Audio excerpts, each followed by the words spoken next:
Ayuk right. They motion McCaffrey, backwards pass to McCaffrey, and he's going to throw downfield wide open. Brandon Ayuk! Touchdown! San Francisco! He can run! He can catch! Is on fire! And Christian McCaffrey can throw! Now they go empty, and McCaffrey goes right. It is Garoppolo looking. Garoppolo under pressure, throws to the back of the end zone. Caught by Christian McCaffrey. Touchdown! CMC! Dynamite! One, just got it snapped in time. Inside handoff. McCaffrey finds a crack. Gets wide. 10, 5, 10. Oh, he got nailed on the goal line. Is he in? He's right on the goal line. What a run by Christian McCaffrey. They're going to give it to McCaffrey coming left. McCaffrey, touchdown! Hey. Breezie, Mo's Nose, Season 3, Peachy, it's about that time, everybody turn your TVs on. The Mo's Nose, Peachy, Breezy, and Fair to God. They keep it nitty gritty when they bring you none at all. We two gorilla, silverback, nah, silver. You know it's busting, good discussion, cause we get it in. Every time, you know we grinding, I was 8 to 10. We always play to win, the faithful going hard. It's Wayne, Breezy, Peachy, Mo's Nose, and Fear to God. Let's get it. Nitty gritty, it's the line is tall. Don't like it, better take a walk. Nitty gritty, it's the line is tall. We outline players up in chalk. Nitty gritty, it's the line is tall. Don't like it, better take a walk. Nitty gritty, it's the line is tall. Line is tall. Nitty gritty, it's the line is tall. What's going on in the place to be? The nitty gritty Niners Talk crew is back. Y'all see what's going on, baby? Peachy in the building. My man Mo's Nose is in the building. What's going on, Feynman? What's going on? What's going on? I got all the energy in the world. It's all good. Y'all not gonna mess my energy up on tonight, because after tonight, don't leave your girl around me. True player for real. That's my Nah, but seriously, after did tonight, you see that clip that Timbaland put out? Of that old song on his Instagram with him, Magoo, and Pharrell? Nah. When they was in like high school? Oh, I know, it was crazy. Check out after this, check out Timbaland's Instagram. I'm gonna do so. R.I.P. to Mr. Magoo too. I know. 50 years old. Wow, that's really scary. But he was awesome. Like that whole entire crew was like really like They amazing. was on to something. Yes. They had a camp. They had Yes. They had player. They had the group player. They had them dudes writing with Aaliyah, for Aaliyah, like Genuine, Missy. Amazing. Woo, that was a camp. Virginia was popping. Real talk. Virginia was popping. Teddy Riley holding down one half. Yep. Pharrell holding down the other half. Timberland holding down. It's crazy, yo. But guys, man, listen, I'm glad you guys are here. I'm glad everybody out there is tuned in. Shout out to everybody out there.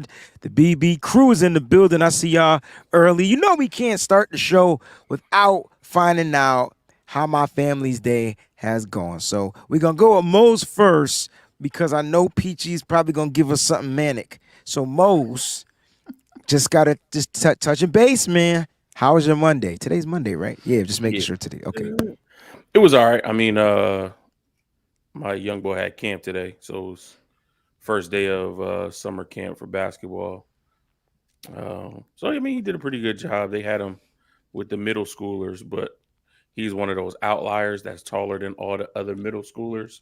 Right. So we kind of made the decision that he's going to actually play up tomorrow and the rest of the week, and he's going to move up with the high school kids and play up there with them. So I think that was a big boost to his confidence, understanding the growth of his game and the development of his game, even though he's only really been playing organized basketball for a year. So, you know, it's excited to see that confidence boost in him. And, you know, he's going to be playing with, you know, some kids that are bigger, stronger, maybe a little bit faster, but it's only going to help improve his game. So had a good day otherwise. Got a lot of work done. All right. So, cool. Nephew rolling with the big dog. He stomping with the big dogs. That's what I'm talking about. That's how you get it. Remember back in the day when we used to play basketball and it was nothing but adults on the court? Mm-hmm. It's, you know, it's a rite of passage, man. Absolutely. Yeah. Absolutely. So that's what's up. That's what's up. Peachy. You may not want to hear what I gotta say. Shoot. So it seemed like so Mose, I always like tell Breezie about my days and stuff. So I decided not to do it because I want to see his reaction live. So I'm exhausted because we were up really late last night, and everything. We were up late. Bringing an amazing show, by the way. Thank you to everyone who tuned in because, man. Shout out to all the content creators that use the soundboard, too. Like, I just want to put that out there. Shout out to all the content creators that use the soundboard. If you were first, shout out to you. Go ahead, Peachy. I'm sorry. Okay. But, so, like I said, I was tired. So the morning was kind of sluggish, and then, we had the Wayne Breezie show, that whatever kind of picked up a little bit. Seemed like it's going to be okay. I'm like, all right, this afternoon's kind of smooth. Next thing you know, cops come rolling in. Oh, shoot. Because apparently we had 2 employees that had warrants out for their arrest for missing court dates. They literally were escorted. Who in the hell do y'all hire? Like, I mean, I feel like you get a job at your job, you're gonna be doing live. Like every time you talk, it's cops getting called. We should do the TV show from Tennessee, Chattanooga, the Cops edition, because that's what it seems like, Peachy. Okay, but when they used to have cops on, Chattanooga was on there because we had cops in Chattanooga several times, as a matter of fact. Was they at this job before you started working there? No, it wasn't at the job. Anyway, so cops came in and got the 2 people they want to get. 2? It was 2 of them? It was 2. They said, look, we're going to kill 2 birds with one stone. It takes 2, baby. Well, at first, because the first name he had, I guess they gave him them a crazy name. So they weren't, so my boss is like, well, he don't even work here. So I don't know, whatever.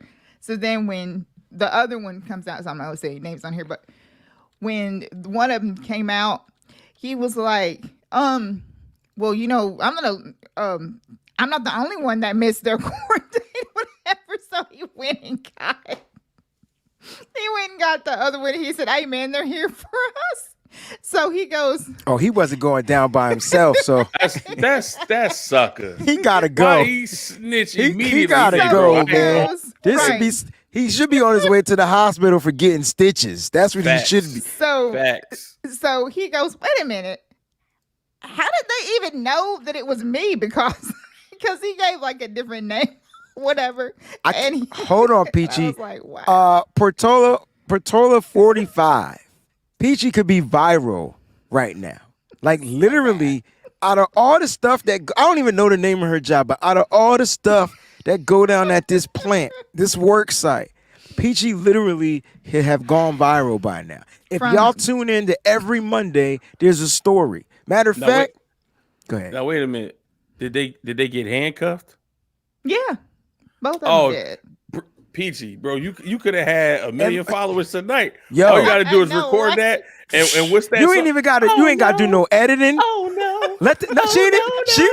She don't even gotta do that, bro. She'll go viral, and then everybody else will go viral too, because they'll chop it up, put their stuff in there. My shit would have been bullshit. Bullshit. Oh wait, what's the other one? A boom, boom, boom. Yo, if y'all don't watch Curb Your Enthusiasm, listen, y'all missing out. So they came and got that them little kid when you always what a bullshit.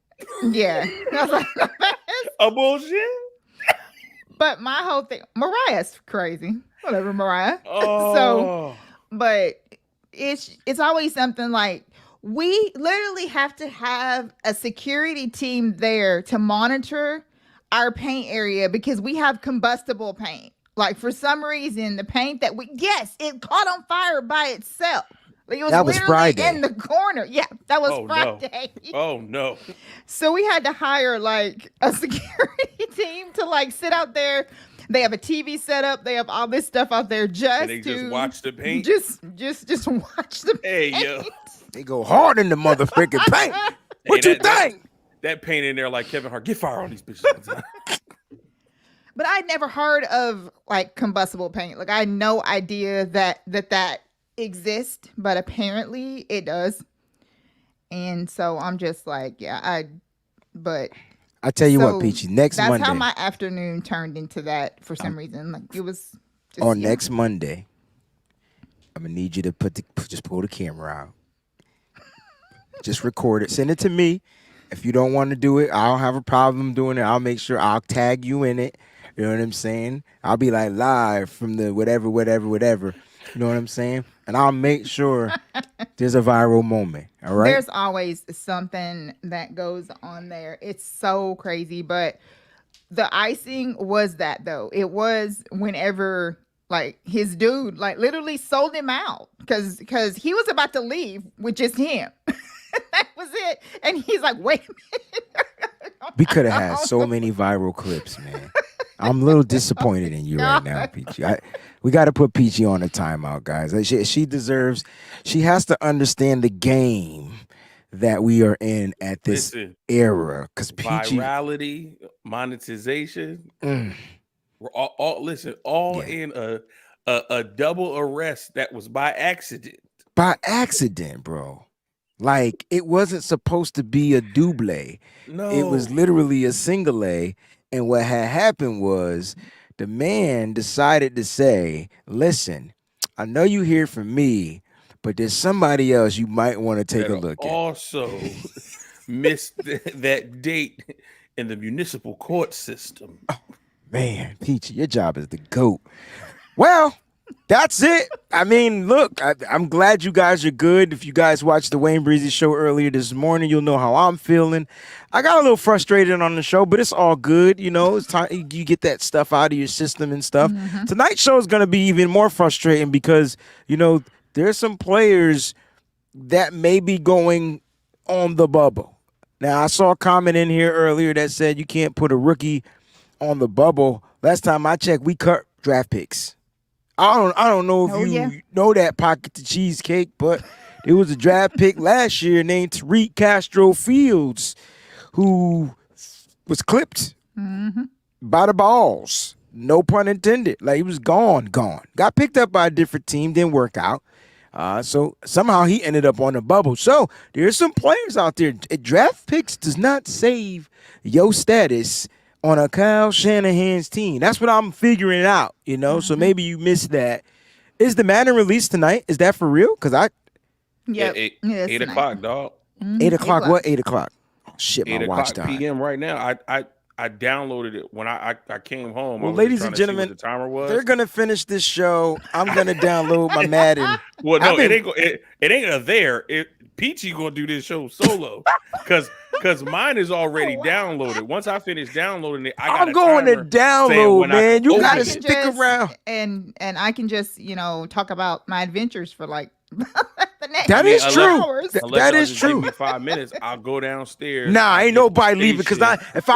And then I'll bring the monitor up here and I'll just hook everything up here. Nah, that's cool. We gonna just stick around for about an hour. Y'all got an hour? We got an hour. I know we didn't even need to get through formalities. You know where to find us by now. We on season 4. I know the intro says season 3. I fixed that. I just got to re-upload it to it and make a new video intro. But listen, we're back, and Fair is coaching right now, which hopefully the team loses and he'll be back soon. I'm just playing Fair.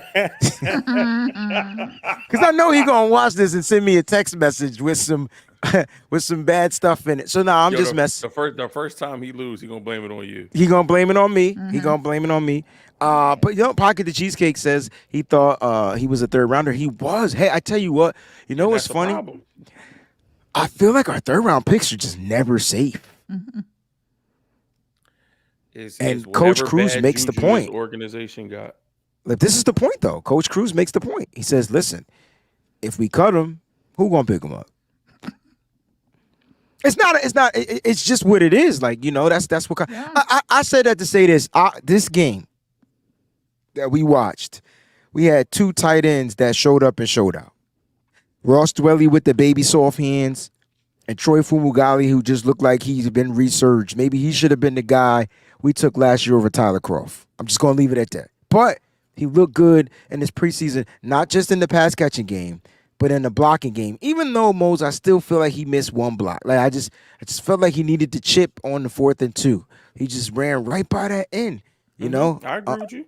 I don't know if he got credit for missing the block, but we'll talk about players' grades. We got a dope show. We're gonna go through some players that may be on the bubble based off of this game or based off of just their performance so far in training camp. So this is gonna be a great show. You're gonna want to stick around and see who each player, you know, each person's player is going to be or whatnot. And so that's why this is interesting, because a lot of people, if you pay attention to the poll question, you got some rookies up there. And yes, Jake Moody is up there. And Trey Lance is up there as well, because according to all the national media reports, even though all of the national media reports, he was garbage. So we'll talk about it, right? We'll talk about it. We're not gonna be biased and pick sides. There won't be 8 billion excuses. We're gonna go through Trey Lance on the sack plays. So we're gonna have some live film breakdown right here on the Nitty Gritty Niners Talk Show. Something that we're gonna be adding to our show segments on Monday. So I'm excited for today. Like, you know what I mean? What did Miss Debbie say? Wayne, that's cold, my. Oh, I was talking about Fierce team. I miss him. He came in the group chat talking about, I miss y'all. Okay. He did say that. Wait, did I just snitch? You did. You dry snitched on it. The group chat's supposed to be sacred. I feel like we talk about our group chat stuff every now and then. But I've always been this person. I call Mike's out. I call Hughes out. Yeah. I'm petty. I'm so petty that I'm hoping George Kittle don't play week 1. Teddy Roosevelt. That's how petty I am. And I know you don't know why. You probably like, why don't you want George Kittle? Ask me why I don't want George Kittle to play week 1. Wayne, why don't you want George Kittle to play week 1? Because he ain't played week 1 last year. I want to see if Brock Purdy is the man without his man. Because that's his guy. That's the go-to guy. Exactly. Hey, I just want to see. I'm not saying we won't have other weapons. I'm just a little petty. I could be petty. It's Nitty Gritty Niners Talk. It's not early in the morning anymore or afternoon or whatever you want to say. It's a little petty.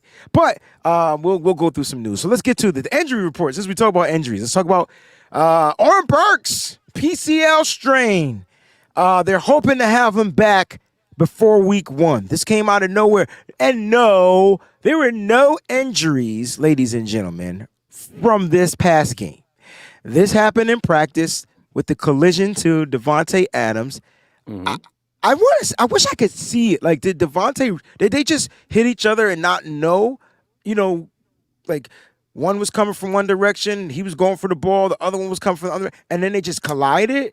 I'm trying to figure out the context. We didn't get to see it. We were going off of the Raiders beat writers and their people out there, their content creators. Well, the one thing that we do know that it was a hospital ball. We do know that. Way to stay consistent, Peachy. Way to keep it consistent. Like he shouldn't have done that.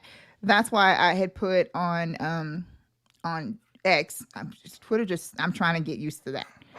On X, like 2 days ago, I think I put Jimmy is still Jimmying. That's really good that he's still doing that. But you know what? It sucked. He finished overall. He finished with good practices. I will say that there was no pass rush though, but he did finish with some good practicing. So you're right. He's still gonna throw them balls that's gonna make people go up and grab them and expose their whole selves and lives and spirits.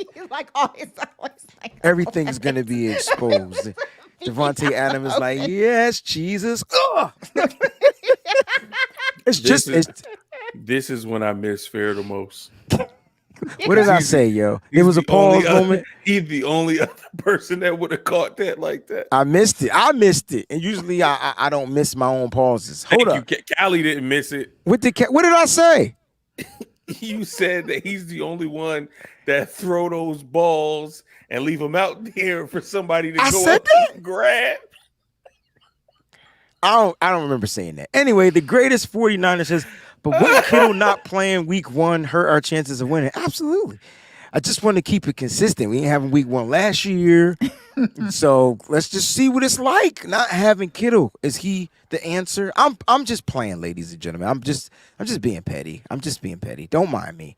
I want all the players and their health to be 100% come week 1. And we're hoping for that. Kittle has an adductor strain, since we're talking about George Kittle. And apparently he'll be back not this week, but next week. So I believe he's going to be fine. Elijah Mitchell's coming back this week from his adductor strain. And so I'm expecting Kittle to be good to go, tight end number 1. But these adductor strains can be nagging, and they can lead to groin injuries. And so you have to pay attention to these groin injuries, like these, not the groin, but the adductor strains, because if it leads or progresses into something that's more detrimental to the player not playing or suiting up every week, that's where it can be an issue. We know Kittle is a violent runner. We know he likes the way he likes to run. We know the way he likes to block. He's pancake man. We know all of that type of stuff. But we just don't know the severity of this adductor strain, but the 49ers do plan to have him back next week. So that's great. Like, you know what I'm saying? That's great news. But that's your injury report, other than Darrell Luter Jr. still being on the PUP. And so the 49ers broke out a lot of news this afternoon. Here are the players that are returning. Dre Greenlaw, Robert Bill Jr., that's going to be a pass rush specialist. Elijah Mitchell, Drake Jackson, the Freak. Kalia Davis is back from his hamstring injury, and Peachy's guy, Danny Gray, Mr. Flash Gordon, is back. All right, so we get 6 players to return to practice. Depending on if they go with their starters again or not this week, we'll find out. But who are you most excited to see off of this list to get back to practice? Peachy, the most. I mean, it would have to be Greenlaw, right? Like, seriously. I mean, if that's who you pick, yeah. Yeah, Greenlaw. I mean, I know what I wanted to ask. I was going to ask this on Twitter. Like, we call Fred Warner, like, the general, right? So then is Greenlaw the lieutenant? That's what I was going to say. That's the second in command? I don't know the rankings, so that's why I'm asking. Lieutenant. Like, yeah, all right. Or like, I don't know the rankings, but whatever the rankings are, Fred to me would be the highest. Then Greenlaw would be the second. I don't know if captain is higher than general. Yeah. If you're in the military, please help us on the rankings. I'm trying to do something with this on social media, so I would love to know. Like, nope, it's the captain. The lieutenant. So Fred Warner is the captain. Yeah. Okay, so then Greenlaw would be the general, or is general the foot soldier? I don't know. General. Oh no, they said general is the higher. highest. Oh, Yeah. so Fred Warner would be the general. General. And then Greenlaw I would love be y'all. the captain. Yeah. Flora, thank you. I love you. Yep, general's Ariel, higher. thank you. So it's general, then major? Major. Dang. Yeah. It's lieutenant, captain, major, general. Wait, lieutenant is the highest. No. I'm going like steps from up, lowest. like this. Right. Oh, so it's lieutenant, Right. captain. Yes. You said general, major general? Yes. Major. Yeah. It's lieutenant and then captain, major, general. So Yep, that's how. So Fred is our general. Mm-hmm. And then, but that's weird because it's kind of hard to correlate because Greenlaw hasn't earned the captain's patch. Does Greenlaw end up being a captain this year? We lost the defensive captain in Jimmy Ward. Yep. So we have a defensive captain spot open. Oh my gosh, there's so many. There's so many titles. There's Colonel too. I forgot about Colonel. I don't know. Well, I just thought we were just going with just those 4, but yeah, Colonel. Well, I'm just trying to. Yeah. All right. So do we even put Fred Warner as the highest? What is the highest again? General. Do we put him as the general? Or do we leave him as captain and then put Greenlaw one below captain? I mean, captain and lieutenant.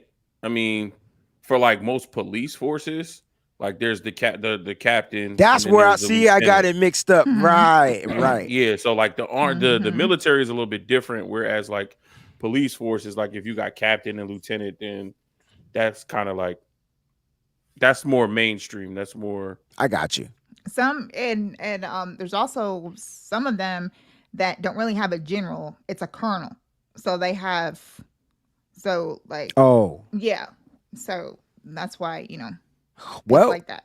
I brought that up to say we got 2 studs at the linebacking position, and Peachy picked one of them, and she's glad that he's back, and that's General Dre Greenlaw, or whatever you want to call him. All right, so Mose, you got to pick one of these dudes off this list. Who are you excited to see back?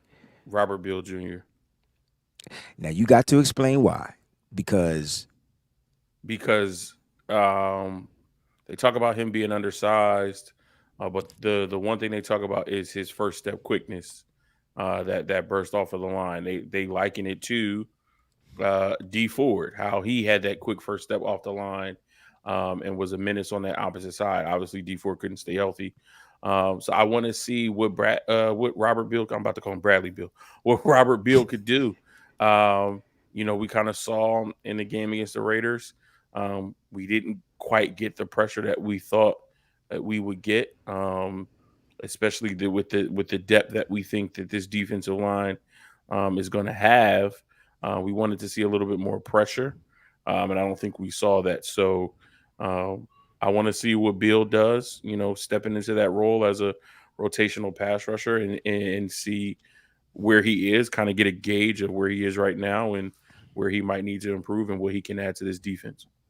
Do you think, and I'm asking everybody out there as well, and I'll pose the question to Peachy, do you think, Peachy, that Robert Beal Jr. has a greater impact than Drake Jackson this year? No, I don't. I think Drake, I'm looking for Drake to have a pretty big year. I think Drake is going to have a better year than Beal, so no. I don't know. I feel like the reason why I asked that question, and I respect the answer, impact meaning I think Drake plays more, but I think Robert Beal's special ability, the speed off the edge, may allow him to have a bigger impact. Like that depends on the caveat. Are you talking about a bigger impact in pass rushing, or are you just talking about overall impact? Well, I mean, Drake Jackson is going to be out there, to set the edge. He's not going to be like a pass rushing specialist. So he's probably going to be containing more. But yeah, from a pass rush perspective, I mean, we need to generate a pass rush. Okay, so that's the caveat. If you're talking about from a pass rush perspective, I think I think that's the impact we need to see. We need to see the pressure. We need to hit home on the pressure too. So I think we get pressures, we dial them up. But if they're ineffective pressures, they don't matter. Yeah. So yeah, I think that's the caveat. If you're talking about strictly pass rush, then Beal has the opportunity to have more of an impact than Drake Jackson because of that first step quickness. And when he's in there, that's the only thing that he's going to be focused on. As far as Drake Jackson, I think Drake Jackson will have a bigger impact as a whole because he's just so effective and so athletic and doing so much.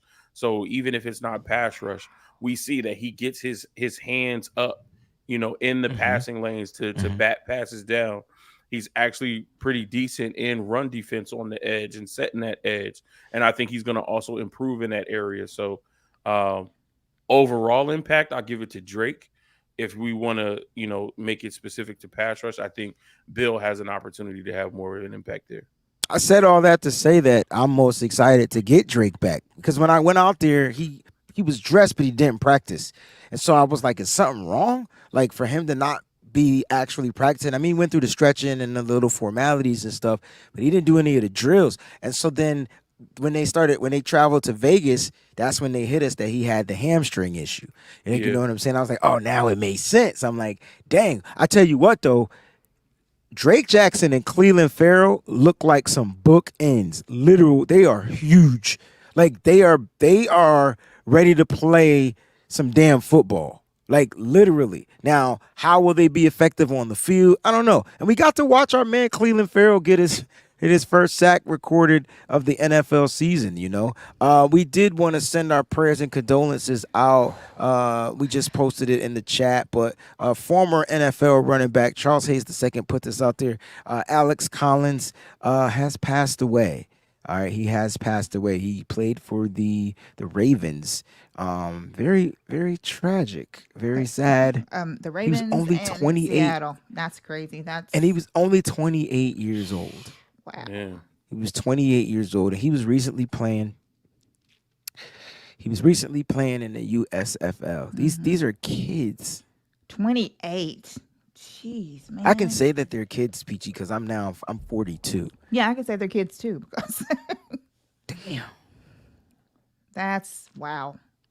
So we're sending our prayers and condolences out to his family and all his loved ones, the teams he played for, and all his friends and everything. That's so tragic. Very tragic. Very, very tragic. Let's talk about the news that I don't know if it broke the internet, because the only news to me that would break the internet is Nick Bosa signing his yes, extension. definitely. I think that would shut the world down, literally. Like everything would Yes. stop. We wouldn't care about quarterbacks. We wouldn't care about anything. Nope. But speaking of quarterbacks, Brock Purdy's status has officially changed to where he was already clear to play and to practice without the limitations. But the limitations on him practicing, the way he practiced, the 2 days on, the 1 day off, the whatever the crazy schedule was that he had has been lifted, and now he's going to be fully practicing as quarterback one. What are your thoughts about this, man? This let's talk about it. Go ahead, Mo. I mean, this is obviously a good thing, right? Absolutely. We want our quarterbacks Yeah. in practice. We want our quarterbacks to be able to build a rhythm. Whatever narratives are out there, he's rusty. He had the elbow injury, then he had the surgery, then he had rehab. So he hasn't had a chance to kind of like really, really get into rhythm and, put that elbow through extensive work.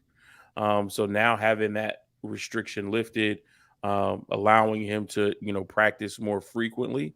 Let's see how he handles it. I feel like there will be some, ramp up. I'm not saying that there will be setbacks, but you can account for maybe there be a little bit of rust, a little bit of fatigue, just as he's kind of like ramping back up and, getting that muscle memory, getting that flow back, that rhythm back. But I think it's a good thing. I think it'll help him, kind of break some more of those mental barriers if there are any, and get him on the same page with our receivers so that we can keep this offense moving. Very well said. And PG, since we're talking about Brock Purdy, we talked about this early on the Wayne Breezie show. John Lynch put out his take that he wanted to go after, not the Trey Lance situation. He wanted to go after Justin Fields. So clearly they were on a different. Wait, he said that out loud? According to a report that we a source that we found, that's what he came out and said in that source from that report. So that's interesting because Kyle ended up vetoing him going with Trey. Yep. And then enters the next draft, they get Brock Purdy, who's just hanging around. So I'm curious to know, Kyle talked about Brock Purdy today. So I already talked about John Lynch, but Peachy she has Kyle Shanahan's take on Brock. And apparently, Kyle Shanahan knew after that third game, I think that's what it was, Third game. that Brock was the guy moving forward. Yep. And this is Kyle. Peachy, talk about this, man. Like I'm totally okay with this. I think we saw what we saw and what happened manifested.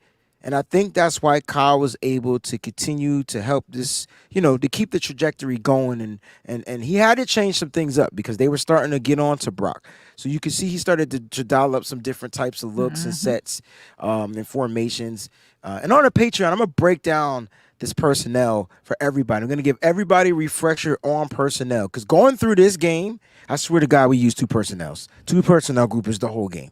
So I can't wait to break that down for those that don't understand what that stuff is. But anyway, Peachy, what are your thoughts on Kyle Shanahan's take on Brock? Okay, first of all, with Kyle saying that after the third game that he knew that Brock was the guy, I think he's full of, whatever. Oh, you want to use the little boy saying a bullshit? Right. Bullshit. Mm-hmm. Bullshit. I just asking. Yeah. I don't believe him at all.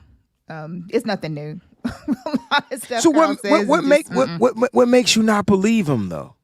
Okay, because when I went back and I looked at the third game, what was the third game? I see he Brock came played? in the Miami game. He started the Tampa game. Mm-hmm. Was it Seattle after that? I can't remember. I don't have last year's schedule. I gotta pull him up. Yeah. Mose, see if you can pull that up and see, but I'm doing that right now. I don't think you would say that. And the reason why that I say that is because God forbid something happened and Brock wasn't even playing this year because, because some advice was, for him to sit out the whole year to make sure that his, arm was straight and everything was good to go and come back in 2024. So, what? Yeah, that third game was Seattle. What happened? What would happen is what I'm saying is if that happened, then you would be saying, you know what? So I don't believe that. As far as that goes, I feel that Kyle says these things sometimes, and I think that he says these things so that he can give his quarterback confidence. And I do believe that he said that because he wanted to give his QB1 a lot of confidence, that so he would know mentally that no matter what happens, that Kyle's behind him, which means that the organization is behind him. And that's pretty much, why I don't believe it. I believe that you have to say something like that because, you have to let that quarterback know that you believe in them and that so that way everybody else will stand behind him. So that's what I think. And that's just my opinion, but that's what I think. Here's the quotation from Sports Illustrated per Kyle Shanahan. This was written by Albert Breer. He's been the starter since last year ended, Shanahan said. You could take that however you want it because he clearly was the starter last year. He was always clearly our starter. But there were so many questions about his injury. How'd he come back from it? That we didn't even know if he'd be ready for this year. Mm-hmm. So we had to prepare for everything else. Right. Hold on. Dead wrong for just cutting out like that. He elaborated by saying he likes what he's seen from Darnold and Lance and feels confident in them, but they will have a difficult time trying to dethrone Purdy in practice. Here's the quotations. Those guys have been competing their butts off, and I feel great playing with those guys, Shanahan said per Breer. But like I told them, like I've said to the media, like I said to everyone since day one, based on what Brock did on tape last year, it's hard to beat that out in practice. So that's Kyle Shanahan's quote, and we know what Brock did, and this is not to question what Brock did, but he's fully supporting that Brock is the guy. So exactly. When do we just accept the shit and move on? Here's the thing. I appreciate everything that Peachy said, but I believe Kyle Shanahan. And here's why I believe Kyle Shanahan. Because Kyle Shanahan is a sucker. Mm-hmm. And Kyle Shanahan is not someone who can own up to the fact that he was wrong. And if it wasn't for Brock Purdy playing well, Kyle Shanahan should be thanking Brock Purdy. Saved his job. Kyle Shanahan, that's why Kyle Shanahan got to say what he says about Brock Purdy. And this is to take nothing away from Brock, because Brock did his thing and did what he needed to do in order to make Kyle say this. But Kyle has to say this because now, with that quote coming out from John Lynch saying that he wanted Justin Fields and Kyle vetoed him and went to Trey Lance, and now 75% of the fan base is like, well, get rid of Trey Lance. But nobody is thinking about the repercussions. We gave up all of these future draft picks for what? We worried about the right tackle position. Who could we have drafted in the 2021 NFL draft if we stayed at 12? Rashawn Slater, who went 13? Elijah Vera Tucker from USC, who went 14? Yeah, but I'm not saying that's not hindsight, even though it is hindsight, but I think they still had years left with McGlinchey. The 49ers, Mose. We didn't like him. Yo, they did like him. They just wasn't going to pay this motherfucker the money. They liked him so much, they gave him his 5th-year option after coming off from an injury. They gave him his 5th-year option because we didn't have no other options. But my point we is, didn't have draft picks to replace him, and there wasn't anybody on the market. If we wasn't going to give McGlinchey money, there wasn't anybody on the market worth what they wanted for us to be like, let's give them that. We might as well pay him his 5th-year option. And then once this is done, it was a straight up business move because they finagled the way the stuff works, no doubt. But my point is, they had a right tackle. They wasn't looking to move on from the right side of the line. They felt like inside in camp, they could sit there and produce something to go along with Trent Williams. That's what they did. That's what they've been doing. Because guess what? They still didn't address it. They still haven't addressed it. No, I what you're saying is 100%. But if you had the picks, you could get somebody in here that is quality enough for you to develop him. I just don't think they would have went that route. I don't. First of all, they suck at drafting linemen. And let's talk about the linemen that they use. These linemen that we see, I don't even think they would have played well here. Kyle Shanahan's system is all about getting off your block, holding that down and getting out to that second level for the run game. I'm not saying that's not Rashawn Slater or any of the guys you named. It's just that you gotta be a specific. They don't really care to invest in the offensive line. I don't know if you're seeing the same trajectory. I think they should, but for some reason this offense is weird. They rather get linemen that could get out to the second level because they're going to have a quarterback that could just get the ball out of his hands quickly to get it to a playmaker, and all the offensive linemen got to be ready to do at that moment is block. That's the Niners offense.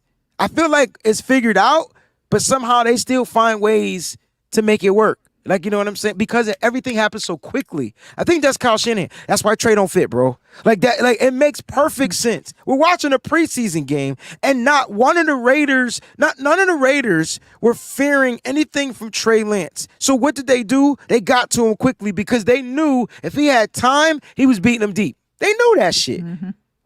That's been Trey Lance MO every time he came into a game. But when Sam Darnold came into the game, what did you see? Quick throws. What did you see when Kyle Shanahan just said, you know what, bump the script that I have for Trey Lance? We say Trey Lance can't throw quickly, but we watched him do it. Did we not watch him do it? I got the fourth drive right here. Like, we watched him get the ball out of his hand quick, which means he could do it. But it just wasn't dialed up for him to do it. It was play action pass on first down with no run, and it was a sack. So like that to me, it doesn't. You're right. We could have drafted. We for some reason we miss on first round draft picks, bro. Except for Nick Bosa. I mean, that's the only one that hit. And that one fell into our lap. But I mean, look again. Hindsight is 2020. But who also went number 12 that year? The year? The year we drafted Trey Lance. Oh, Trey Lance. No, the year we drafted Trey Lance. I don't know. Who went 12? If we'd have stayed there, is it Micah Parsons? Yes. Imagine Micah Parsons and Nick Bosa on the same team. I know that would have been the move to go, but then again, let's go back to our situation because we were paying Jimmy Garoppolo $20+ million, and you had to get him to that next year to where that money wasn't guaranteed. So you went and drafted a quarterback. So you traded up and you drafted a quarterback that you felt, Kyle Shanahan felt he could shape and mold. I think Kyle Shanahan, bro, I know this don't make sense to a lot of people. I just really think he playing in his bag right now. And all this stuff, he's going to utilize Brock Purdy because it's a great story. And if he needs Trey Lance, he'll get Trey Lance going. Because I watched him make the adjustments, bro. Before I was talking mad trash about Kyle Shanahan. When I went and watched his All-22, I'm like, oh, he made adjustments, and I didn't think he did. We thought Trey Lance did all them, made all those plays. Okay. He made adjustments, but also, like, some of the stuff that he called would have worked had there been some protection. Yes. But again, you got depth in there in the offensive line. You're asking the block for 4+ seconds. Depth. And bad depth at that. I can't sugarcoat that, bro. I don't care if it's the first preseason game. It's bad depth. Absolutely terrible depth. The crazy thing, though, that I think is that the depth together as a whole is bad. But if you had to take a piece of that depth and sprinkle it into something that's good, that depth might not be as bad as it looked. That specific piece might not be as bad as it looked. But together as a whole, they just couldn't hold their own on the offensive line. It's like Jason Poe had I don't know, Breezie. I'm gonna push back on that because please. I'm gonna put it to you musically. The whole band could sound fire. If one person is off, you gonna know it. And maybe to the untrained ear, they may not hear it, but you gonna know it, and everybody in the band gonna know it, and somebody in that audience is gonna be like, that didn't sound right. That's true. The rest of the band could be fire. You on the keys, killing. Homie on the bass player, killing. Guitar, killing. Saxophone, killing. That if drummer is off, if his ones and twos ain't 1 and 2, that's kind of harsh. That's kind of hard though, because in music, like, it's easy to tell if something is off, if the rhythm is off. But in football, we do want those players to play in some type of harmony. But like, you can't hear it though. And when you got one weak link, you can see it. Right, it'll stand. My point is that it depends on how weak the link is. So, like, that's all I'm trying to say. What if the link isn't? What if one of those links in yesterday's game isn't that weak? It's just that they were playing all week. Like, everybody was weak, so you couldn't really see who might stand out. Then if they go and play with the big dogs, they might just play better because they like, oh, I gotta impress this guy. I gotta be better because they gonna call me out. I don't want to stand out and look like a sore thumb. I wish I could say that from what I seen. Nah, last night was terrible. We could pick out a play from each one of them people that started on that line and be for sure. But I would say that Jason Poe didn't stay weak. Like, I felt like watching him, he looked lost on a couple of plays, but he wasn't the weakest link. I thought Nick Zakelj was the weakest link. I would agree with that. And then Zakelj was terrible. Hold on, I ain't finished. About to have me say something I wasn't supposed to say. Matt Pryor sucked. I thought trash. John Feliciano is a trash ass center. Let's just call it what he was doing. Bro, what was that? And then I gotta finish with my man Leroy. Bruce Leroy. Like, they just weren't good. They had Leroy out there kissing Converses. I know that you guys like saw that one where the looked like the some of the linemen were like running from the Raiders team. Yeah, it was like, yo, I don't want this smoke. For real. I don't want this smoke. Wow. Like, somebody what's going on here? I've never seen so many offensive linemen in one game get pancaked. Usually it's the offensive linemen that pancake the defensive lineman. Ain't that defensive holding or something?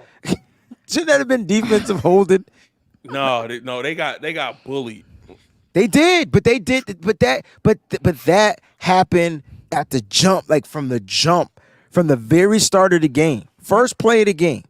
That happened. Since we're talking about plays, let's go ahead and bring it up because let's get to this. We're gonna go through Trey Lance's sacks, and like I said, it was the first play of the game.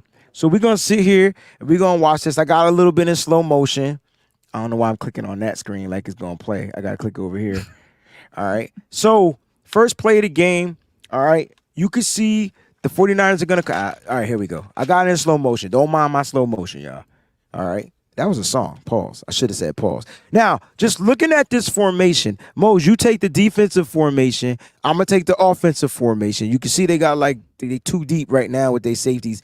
But you can see right now we're on there with 2 tight end sets, 2 wide receivers and a running back. So that's 12 personnel, right? We done lost all Oh, of no. it. He lost the screen. Everything is gone. It's all. Everything is gone. Lord have mercy.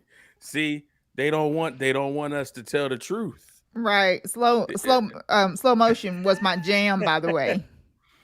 Okay, we back. There we go. The devil is a liar. The devil is a liar. The devil is a liar, bro. They don't want us to tell the truth. Because every we're going through the sacks for a reason. Because we want to see if they were on Lance pump faking with the ball, if they were on the offensive line. We want to go through it as a group. All right? Now, devil, you can try to steal my fire, but you ain't gonna take my joy. You did? All right. So again, you got Ross Dwelly. You in the name of Jesus. In the name of Jesus, because we have the victory. All right. Come on now, you gonna have us go through a medley. We're gonna go through. Put me in E flat, dog. Right. You can see my man. You know what? Let me put it on the other screen. Maybe that's what happened. Let me. I got 2 screens. I'm trying to be sophisticated. All right. So you can see Ross Dwelly. He's moving in motion right there, and the play is set up. Now, who follows Ross Dwelly? Looks like the safety came over. So are they in man at least on the tight end? No, I think even though this corner is a little bit off, I think they are a man. I think this corner is worried about the speed here from Chris Conley, because that's what Conley does. No, Conley's at the bottom. I'm talking about the corner at the top. I believe that's Ronnie Bell. That's Ronnie Bell. So again, yes. I think that corner is also worried about his speed, which is why he's a little bit off. He's playing like Ambry Thomas. All right, cool. So the ball's gonna be hiked. Now let's just watch this, and I'm gonna keep it in super slow motion because there it is. So there's the pocket, right? So we're looking at the pocket now. This is the sack this is where I felt like if Trey would have threw it here to Chris Conley not looking for the ball. So right. where would he's not even in his break yet. But that's where Trey is looking. Right. So how do you get mad if he pump fake if the mother freaking wide receiver isn't ready? That's a mistake because look at 21. I want people to hold this thought. Stop yelling, Wayne. Okay. Because a lot of people said, and Mike said it. Kyle wants them to throw this regardless, even if it feels like it's covered. Throw into a tight window, right? And people were saying, Trey should have just threw it. Even if the receiver wasn't looking, it's supposed to be a time and throw. But look at the DB is ready to break. He's looking at Trey's. Look at him. So not only is the DB ready to break, but then this linebacker is dropping over here as well. This linebacker is looking right at Chris Conley. So now this turns into double coverage. That's the bracket, though, Mose. You got to explain. That's that bracket. That's that bracket coverage. If Conley's not looking, so he either isn't going to see the ball coming. This corner is either going to jump it, or the corner won't even have to jump it because where the ball is going to be thrown, Conley ain't even looking anyway, and it's just going to fall right into the corner's lap. That's a pick 6. So I love it when we can touch and agree. When we watch it live, we all right. But when we break it down, that's when we come together and we be like, you know what, cool. Now, Trey Lance, you could tell his first read is the guy he's most comfortable with. I don't give what anybody says. Chris Conley has been his man, right, Peachy, in practice.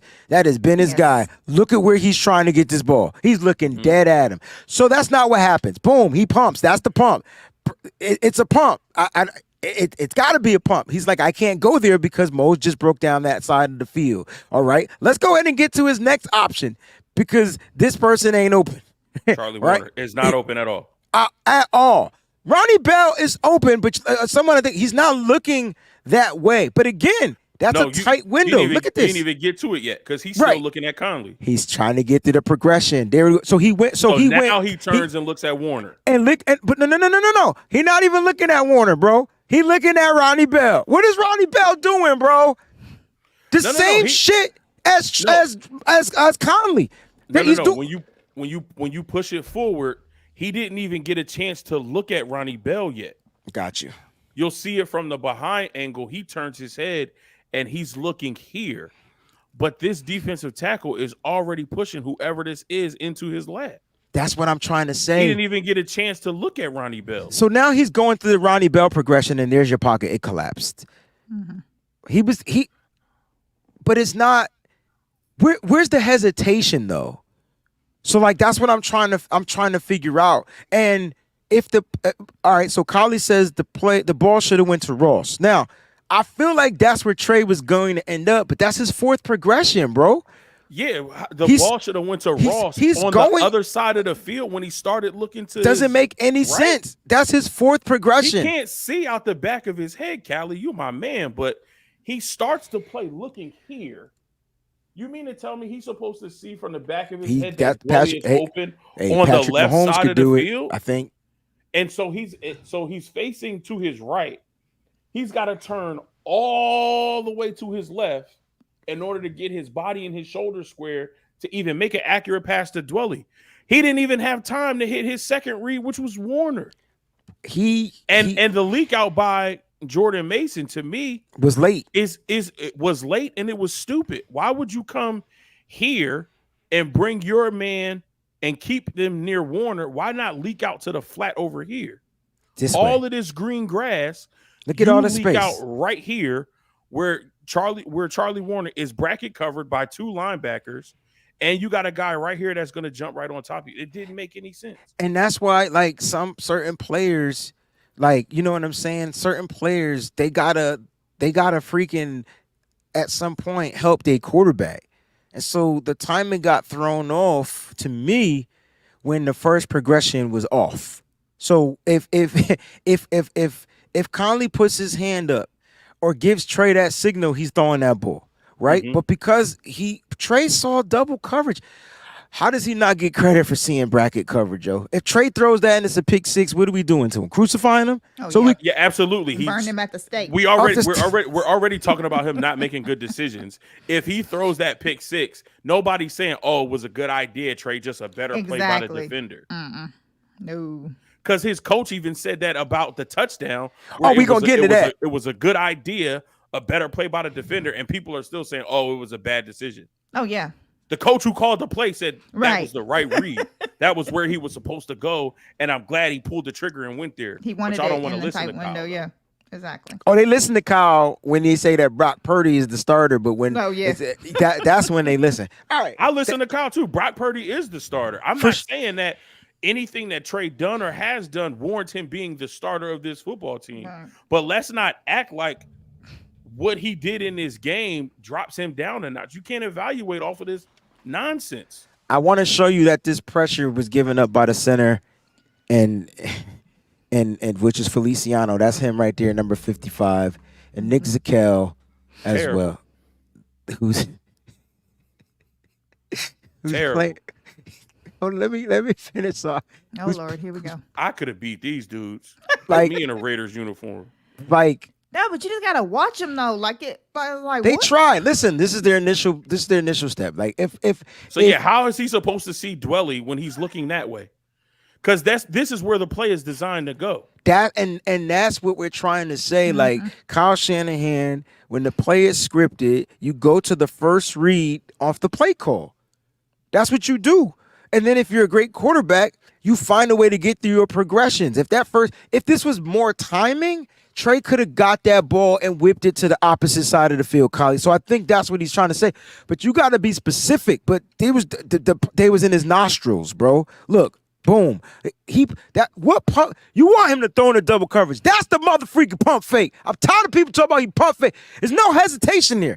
There was no hesitation other than the fact he looked. Didn't want to go there, pumped it, and then he went somewhere else. The pump is to try to hold somebody, get somebody to move. Honestly, if you want to talk about it, the pump is to hopefully set this linebacker up to drift out a little bit more that way, to kind of open up this window for Charlie Warner right here. But you can go ahead and keep playing it. So there is his Warner. There's your Warner. I see what you're saying. Watch that. There's your Warner. He doesn't even get a chance to look at Bell because Zakelj is in his lap. And look where he was trying to go. Where that ball trying to go? He's trying to get it right here to Charlie Warner. He's trying to get it to Warner, right into his vision. But guess what would have happened? Number 95 could have put his hands up and tipped that pass, right? And guess who's right there? You got two linebackers ready to take it to the house. Another potential pick six, bro. Because, again, Mason keeps his guy here. Instead of taking his guy out to the flat. To take his guy away from Charlie Warner. It's too much traffic, ladies and gentlemen. Too much traffic. All right? And boom. Look, and 95 got his hands up. Oh, my goodness. I'm a psychic, right? He gets the hands up. Mm-hmm. And unfortunately grabs Trey by the neck. I will say that Trey was a man in this pile because he wasn't letting 95 beat up. Watch how Trey get him off of him. Go off me. Man, you ain't taking this ball out of my hand. Ball security number 1. That's the sack, man. Like, I want to know what number 75 was doing. That's what I want to know. You don't want to talk about Matt Pryor. I don't even know if Matt Pryor not even going to make the under team. He was just looking. Right, he was. That's my whole point. Like, what are you doing? Like, let's watch him again. Let's watch him from the overview. Shout out to the All 22 who finally gave us the 3 angles. Let's watch this angle.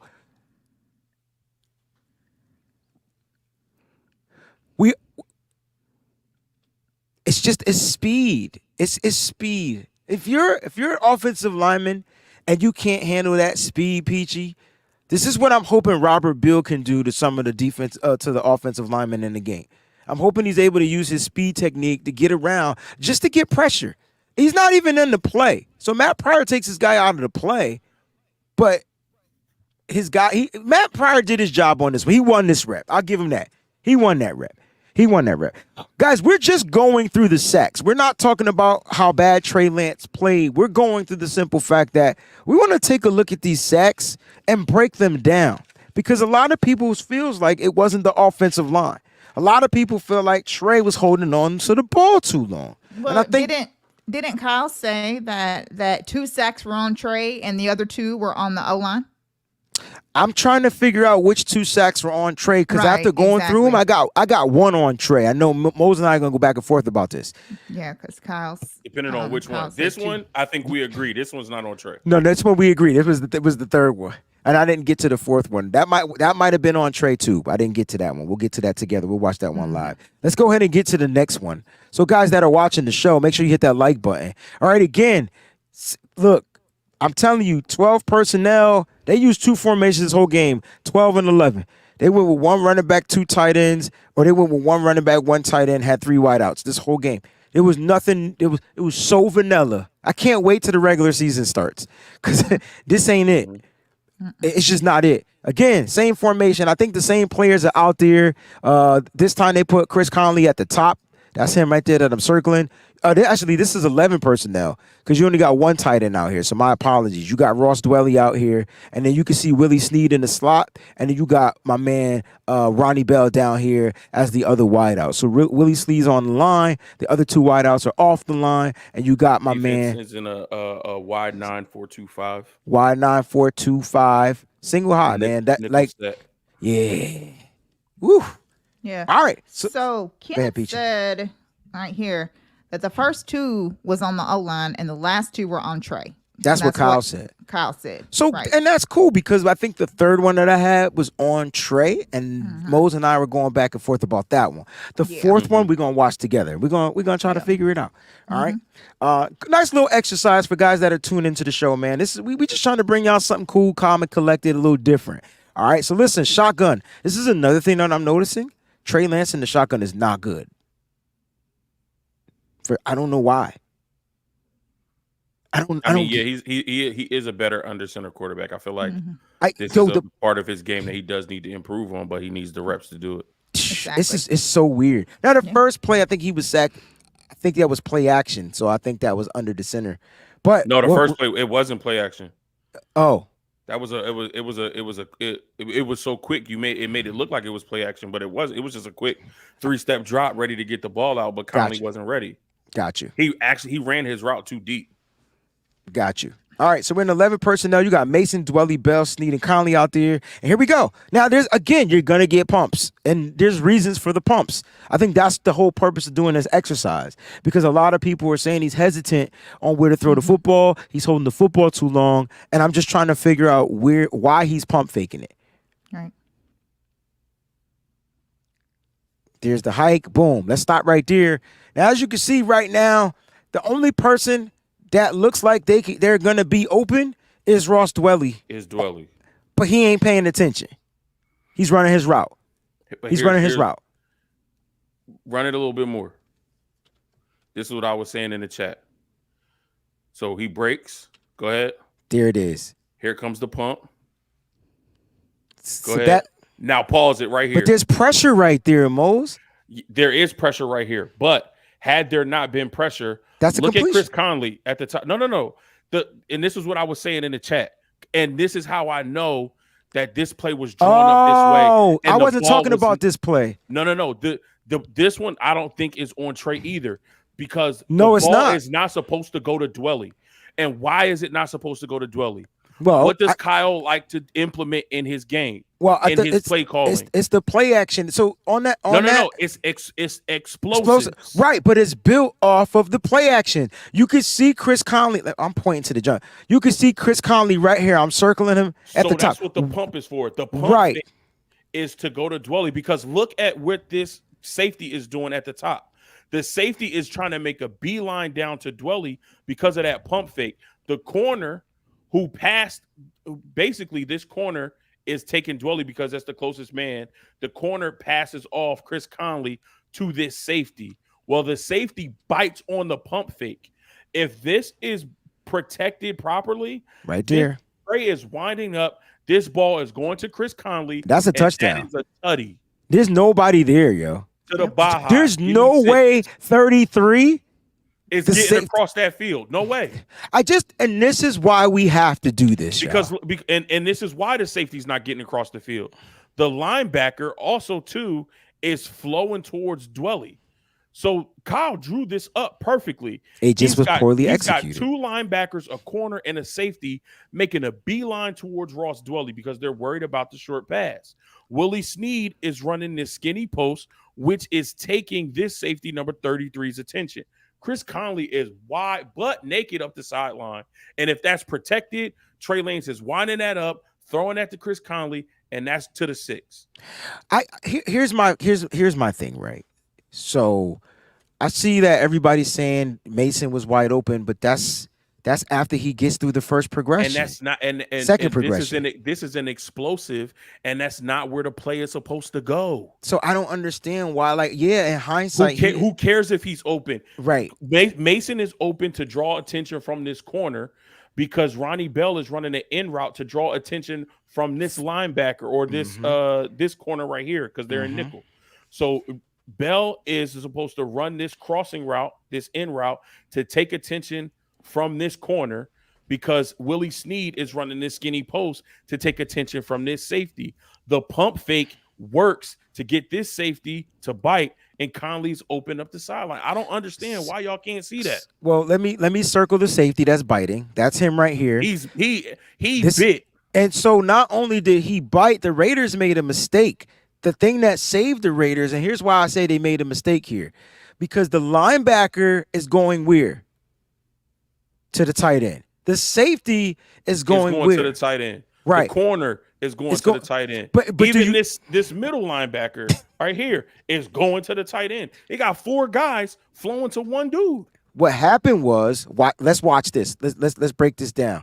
This is what happened. The pressure. Leroy freaking Watson. There's nothing you could do. And you see how by the time this safety realized that he bit wrong in turn, he was burnt. Conley's, oh my God, he was gone. When that ball is in the air and Conley is running underneath it, there's no way that safety is making up that ground. This is the thing, right? Like, I'm not saying this is the MO, and I'm gonna let you guys watch the other angles. I'm not saying that it's the MO, great one, but it's just we can't continue to drag this kid in the dirt for not seeing all the progressions if he was supposed to go to a certain progression. Trey did his job on this one. He got the defense to bite. The protection broke down. Can I say it's the same damn thing that happened basically in the Super Bowl? Because where was Brock Purdy going with the ball? Wasn't he trying to dial it up and go deep to Brandon Ayuk across the field? Is it just me? Are we the only one? We were there. So are we the only ones that saw that? I know what happened on the play, but that's what he was doing. And Breezy, what I can appreciate from you is once you kind of saw it and you resaw the play, because at first you was like, Brock has to let that ball go. Like, he has to throw the ball. But he was waiting for the proper time for Ayuk to be in a position for it to be an explosive so he could throw it, BA can run underneath it, and he could cruise into the end zone. And this is Kyle's offense, guys. Like, I don't understand why we get so excited when we see explosives from Deebo Samuel and Brandon Ayuk and George Kittle and Christian McCaffrey. And when Kyle dials up an explosive that had this been protected, we would have been like, oh my goodness, Trey Lance with a bomb to Chris Conley up the sideline. What an amazing play. Had this been protected, y'all would have been like, there go my coach drawing up an explosive, putting points on the board. Like, we cannot switch sides because this was a sack. This was not protected properly. This was dialed up to take advantage of how this Raiders team plays defense. Kyle saw it. Kyle called it at a great time. He knew this was going to happen. Everything happened perfectly except for the protection. Y'all in the chat, y'all can miss me with that bullshit. I don't give a fuck who you is. You got to hit the layups first, Collie. Collie, are you serious? Because you didn't complain when Trey Lance was hitting them bombs to Trent Sherfield and all them wide receivers, right? That ain't even on the squad. Nobody did. We know Trey Lance is a big play capability type of quarterback. So Kyle drew up the big play. What are we talking about here? Papa Pill. Phil, sorry. That's dope if you name your name to Papa Pill. And I'm disappointed in Terradome too. And I'm gonna bring that comment up. I'm gonna bring it up. No, and you could be disappointed because we're gonna bring it up. Here's my thing, Papa Phil. After watching this play over and over again, it just let me know that he was trying to hit the big play, bro. And it just didn't work out. Don't we always say that in order for Kyle Shanahan draws up a touchdown on every play? I promise you. I don't care if it's from the 1 yard line, from his side of the field. It's a touchdown on opposite the opposing side of the field. It's a touchdown on every play. And that is his gift and his curse. Kyle thinks every single one of his plays, if executed 100%, is a touchdown. Peachy, we gotta talk about this right here because you know I love my Bishop, right? Mm-hmm. I know. And we all know he loves Brock Purdy because he sees the Alvin and the Chipmunk in him, right? He's the star. He sees it, right? And I get it. I'm cool with that. This is his comment. You've got to process it quickly. I'm gonna try to read it like him. You've got to process it quickly. You only get 2.5 seconds. Dink and dunk or stinking funk. Get that rock to your playmakers quickly. Now. Listen, let me I want to hear what Peachy got to say first, though. Yeah, go ahead, Peachy, because I'm going to interject on another one after that.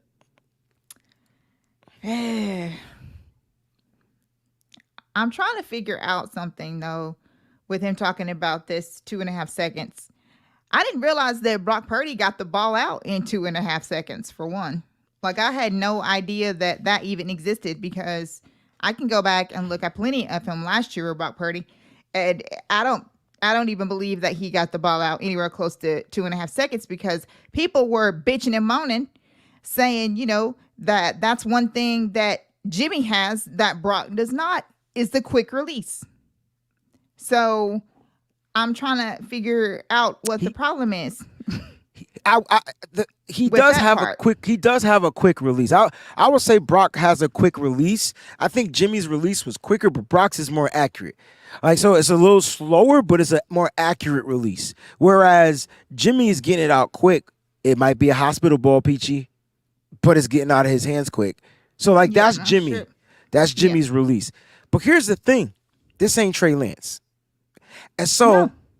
on this particular play, before Mose caps this off, and thank you, Peachy, before Mose caps this off, this play was dialed up to be a touchdown all the way down the field.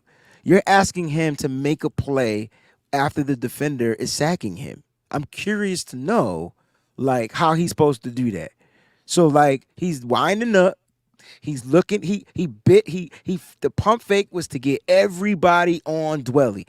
4 people went toward Ross Dwelly. Ross Dwelly better make this. Ross Dwelly is tight end 2. I just realized that if he drew 4 people, he is tight end 2. That was a great fake from Trey. And then this is the play. Somebody asked me what place is. This is the second sack. So we're going over the Trey Lance sacks for those that are just tuning in. But at the end of the day, you know, you go for this explosive play. If it's there, you hit it. Trey Lance wasn't expecting to get sacked, ladies and gentlemen. But what had happened was my man Leroy Watson, number 76 out there, just was like, hey, man, I can't hold this dude off that much longer. You might want to try to hit the dink and dunk. This is going to have to come with them getting continuity with this offensive line. Like, I think that's just what it comes down to. Yeah. Go ahead, Mose. Bishop.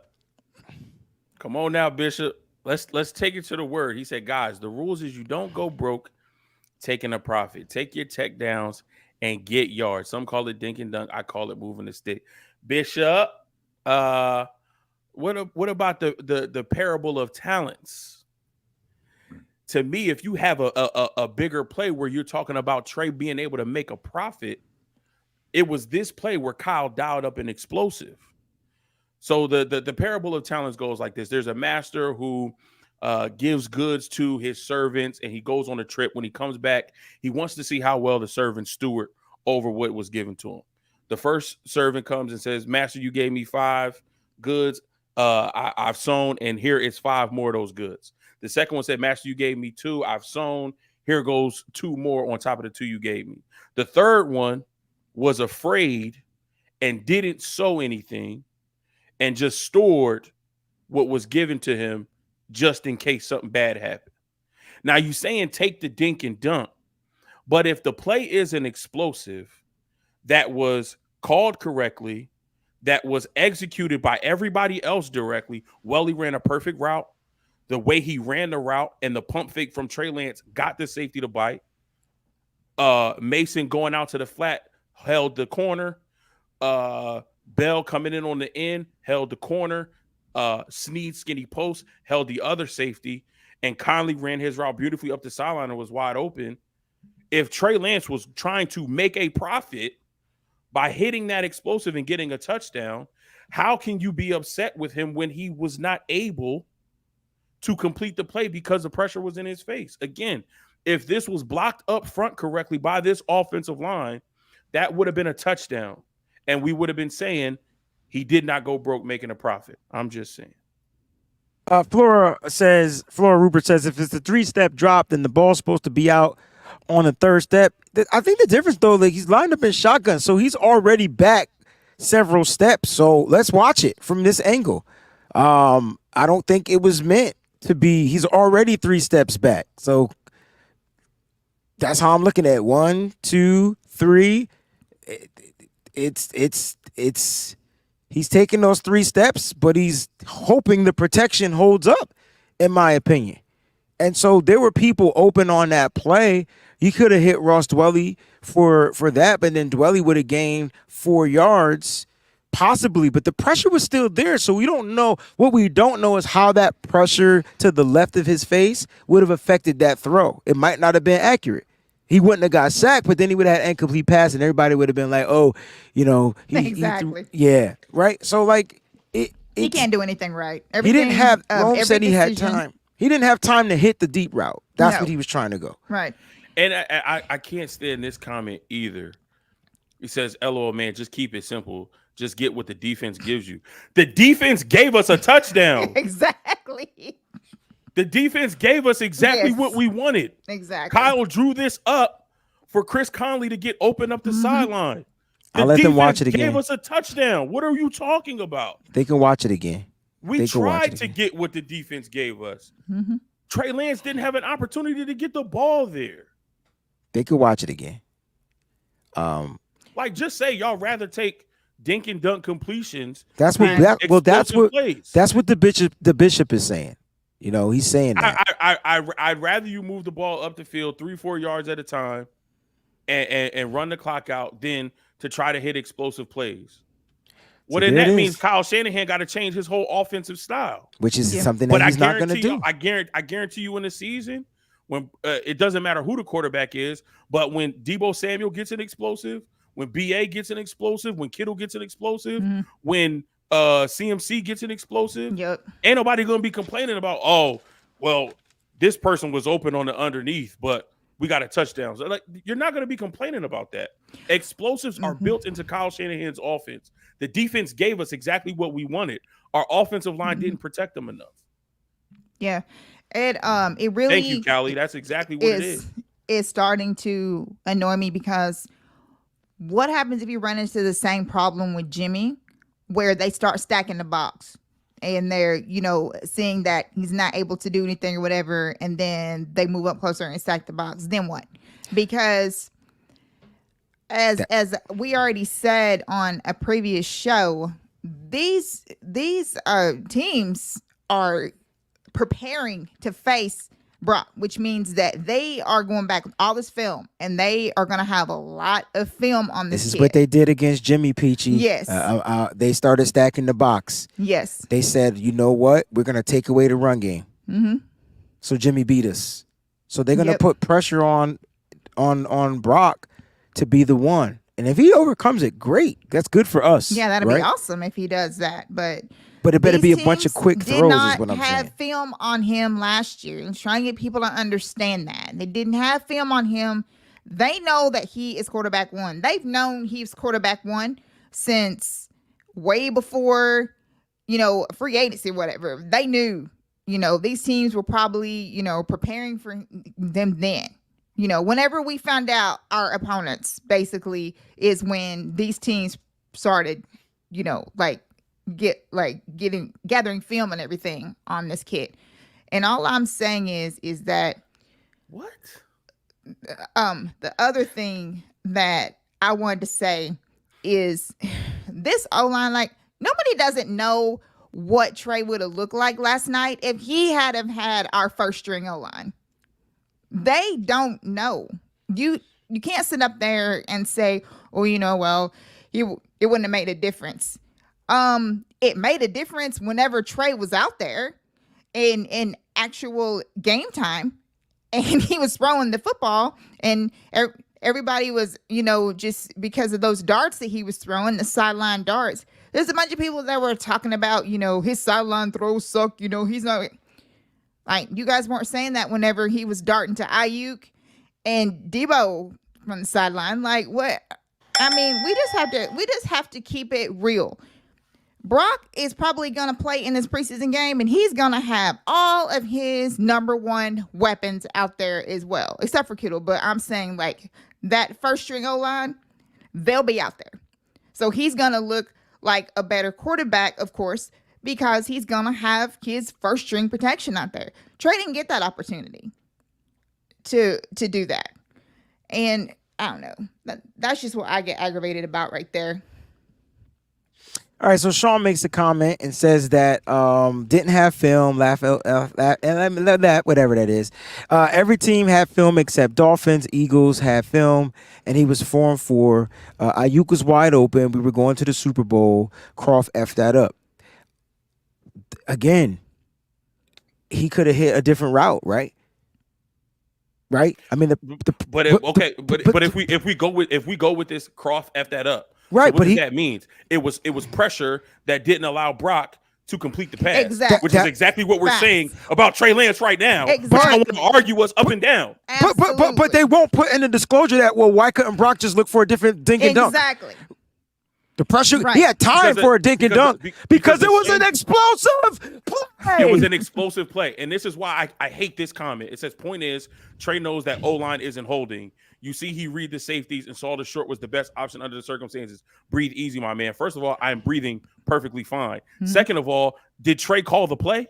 No. So Kyle Shanahan also saw that the O-line wasn't holding up. But he's thinking that if he can get Chris Forrester to get his guys to just hold up for one play and we get this explosive, maybe we can ease some of this pressure that the defense is bringing.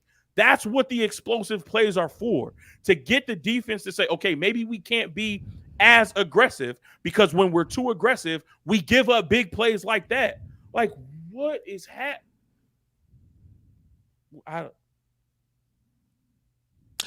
It's just it's the never-ending story, right? It's a never-ending story. It's gonna be as long as Trey's here. That's right. It's a never-ending story. As long as he's here, that's exactly. And here's, I wasn't even trying to compare the two, but if y'all gonna say something, then we gotta be consistent.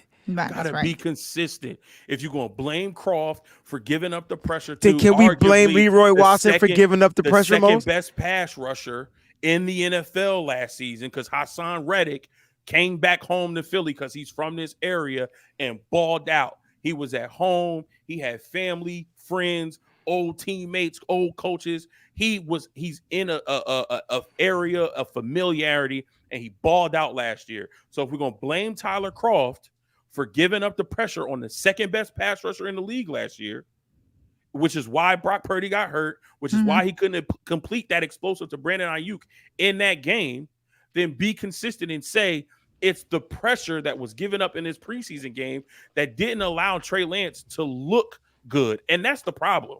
He was 10 of 15. He had a touchdown, no interceptions, no fumbles. He protected the ball. Yes, he got sacked, but because of the sacks and the lack of protection, it just didn't look good. Right. He had a 111 quarterback rating. Right. You don't get a good quarterback rating if you don't play well enough. And miss me with the shoulda, coulda, wouldas, because they could have been interceptions, but they weren't. Right. Like at the end of the day, they were like dropped. You saying, he could have had a touchdown, but he didn't, and we lost the game. Right. So like, look, permaculture now. I doubt Kyle called any long development plays. It's likely those were all long holds. Have you been watching Kyle Shanahan and Trey Lance? So Chris Conley getting open on that play was just by happenstance. It wasn't by Kyle. That's not Kyle's design. That's not saying, hey, Trey, what I want you to do is you're going to pump fake this ball to what you call it, because I know they're going to bite on the short throw. But guess what? If they bite, I want you to take that ball down the field. That's not Kyle Shanahan.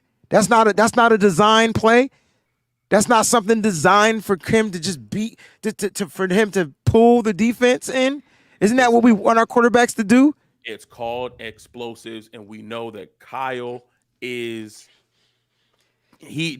explosives are always built into his offense. I don't understand why we're acting brand new like this isn't what Kyle does. What's going on, Bosh? I look, all I wanted to do is talk about the offensive line. How the fuck we get anywhere else? Like, the offensive line was trash. That's where I am. Yeah. I'm watching Leroy Watson give up a sack. You could say Trey held the ball fine, but Leroy Watson gave Trey probably 1.7 seconds to get rid of the ball. Like, at the end of the day.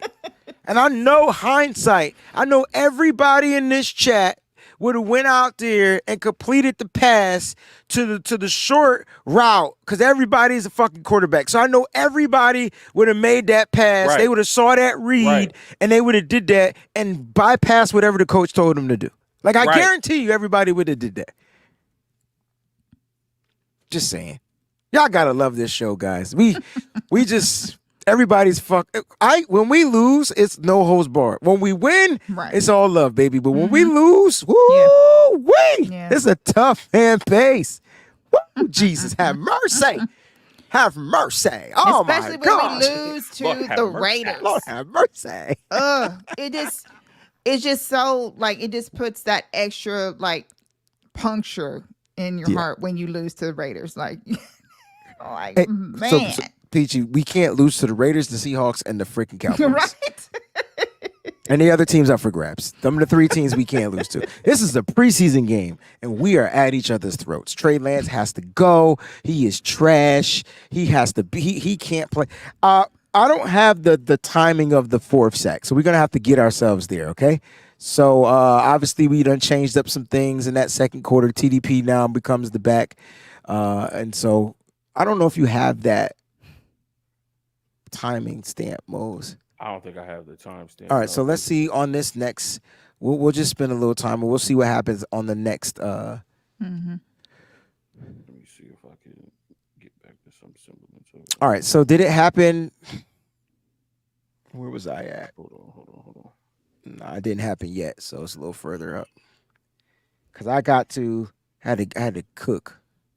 Now Trey Lance has some missed throws in this game. I don't really want to focus on that, but he has some nice completions too. Here's what. Okay, can we watch this play real quick? I know this is not on. We weren't supposed to do that. I know that. But I want y'all to tell me that Trey Lance don't get the ball out of his hand quick. Panama Queen, Breezie and Mose and Peachy, love you. Reddick's from her hometown. That's what's up. Get him on the show so we could talk trash. All right. All right. So again, guys, look, I see two wideouts here.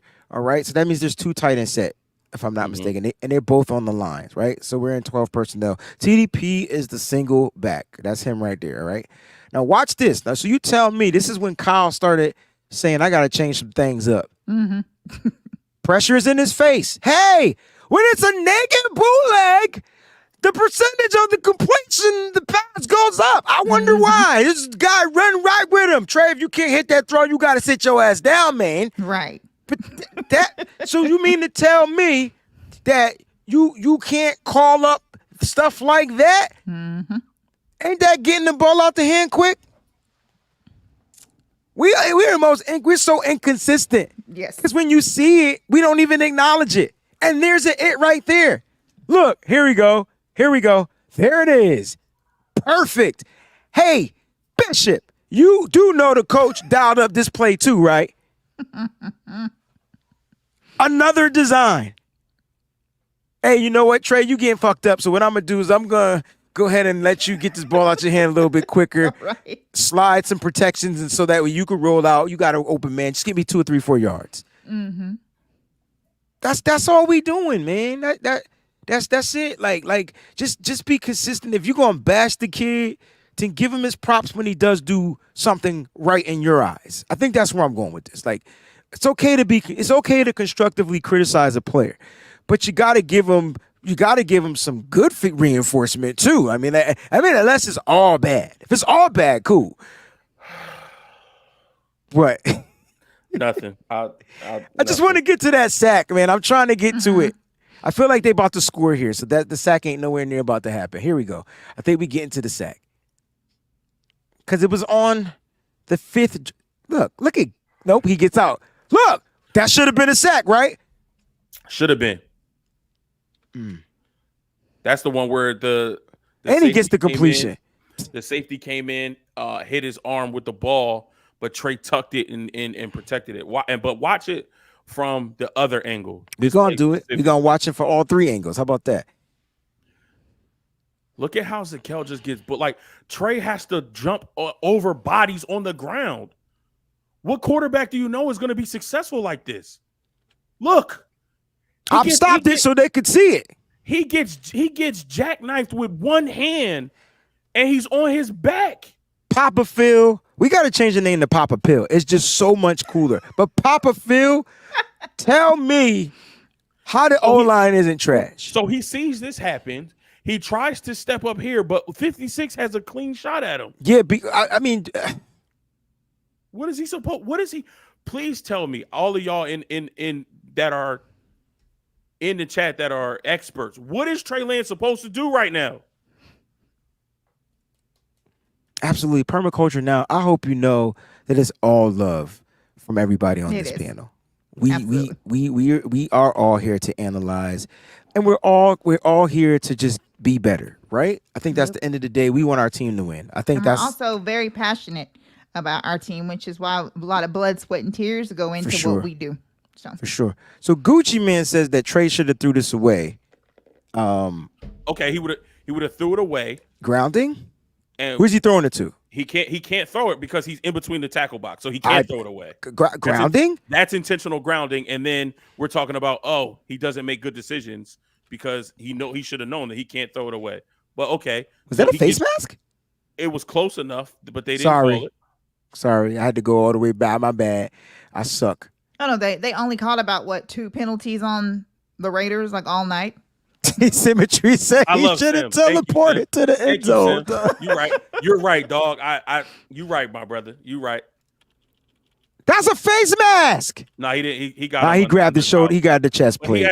Look. He's still on the ground. He still made the pass. He still completed the pass. I love that one right So there. he was able to get out, complete the pass for a yard, instead of throw the ball away and get no yards, or throw the ball away in between the tackle box and get an intentional grounding. Okay, I'll take, like Bishop said, you don't go broke taking a profit. I'll take the 1 yard. Was the sack on a third down? I feel like it was. Most of them were. Well, shotgun. Nope, that's a good run.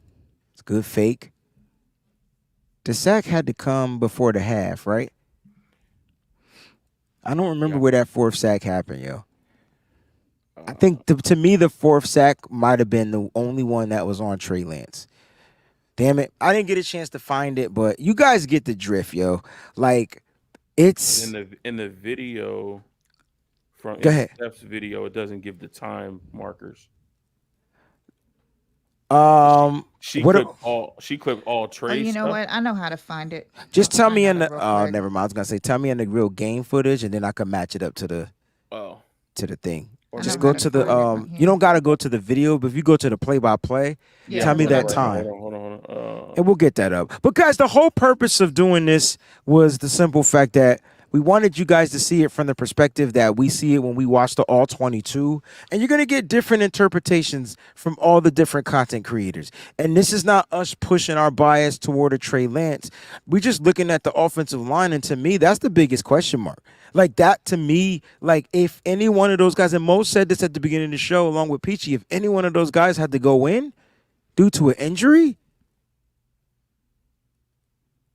yeah, we're screwed. We're screwed. And so you guys got to remember, Leroy Watson doesn't belong at right tackle, bro. He was a tight end and he's converted to tackle. It's a work in progress. Go ahead. The 3rd sack was first quarter. We got the 3rd one. I need the 35 4th left. one. Yeah, we did the 3rd one. Did we do the 3rd one? Yeah. I thought that one was on. Wait, did you get the one with the one where Zakel was holding and they declined it? That's the sack I'm looking for.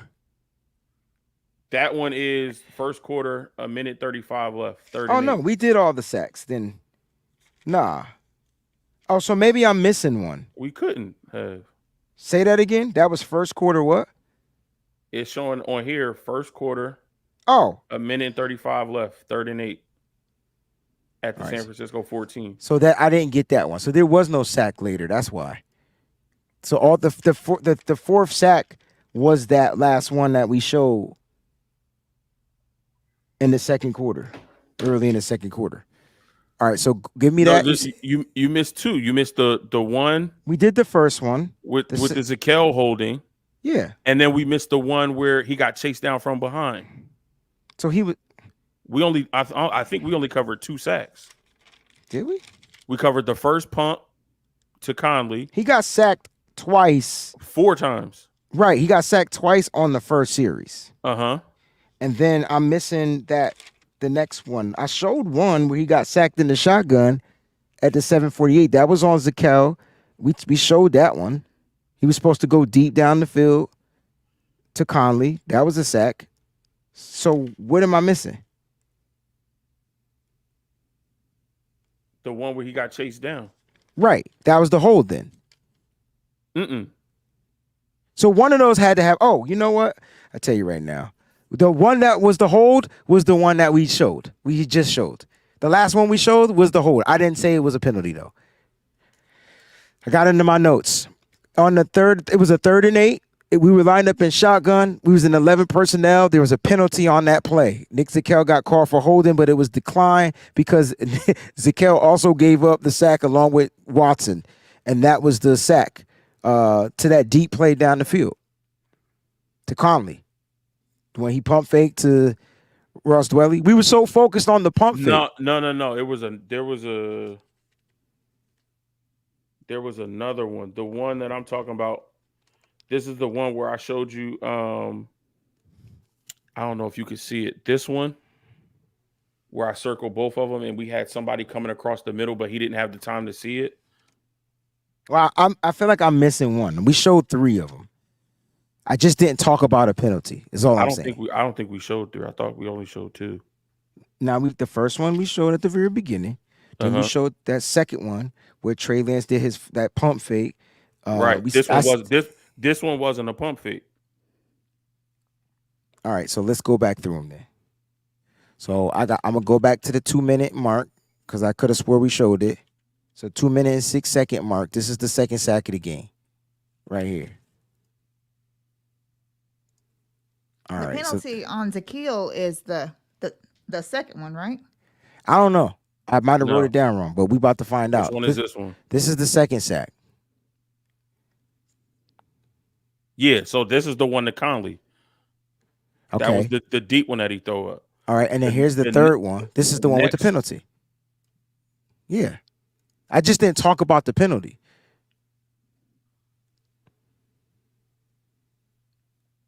Yeah, we didn't. I don't think we diagnosed this one.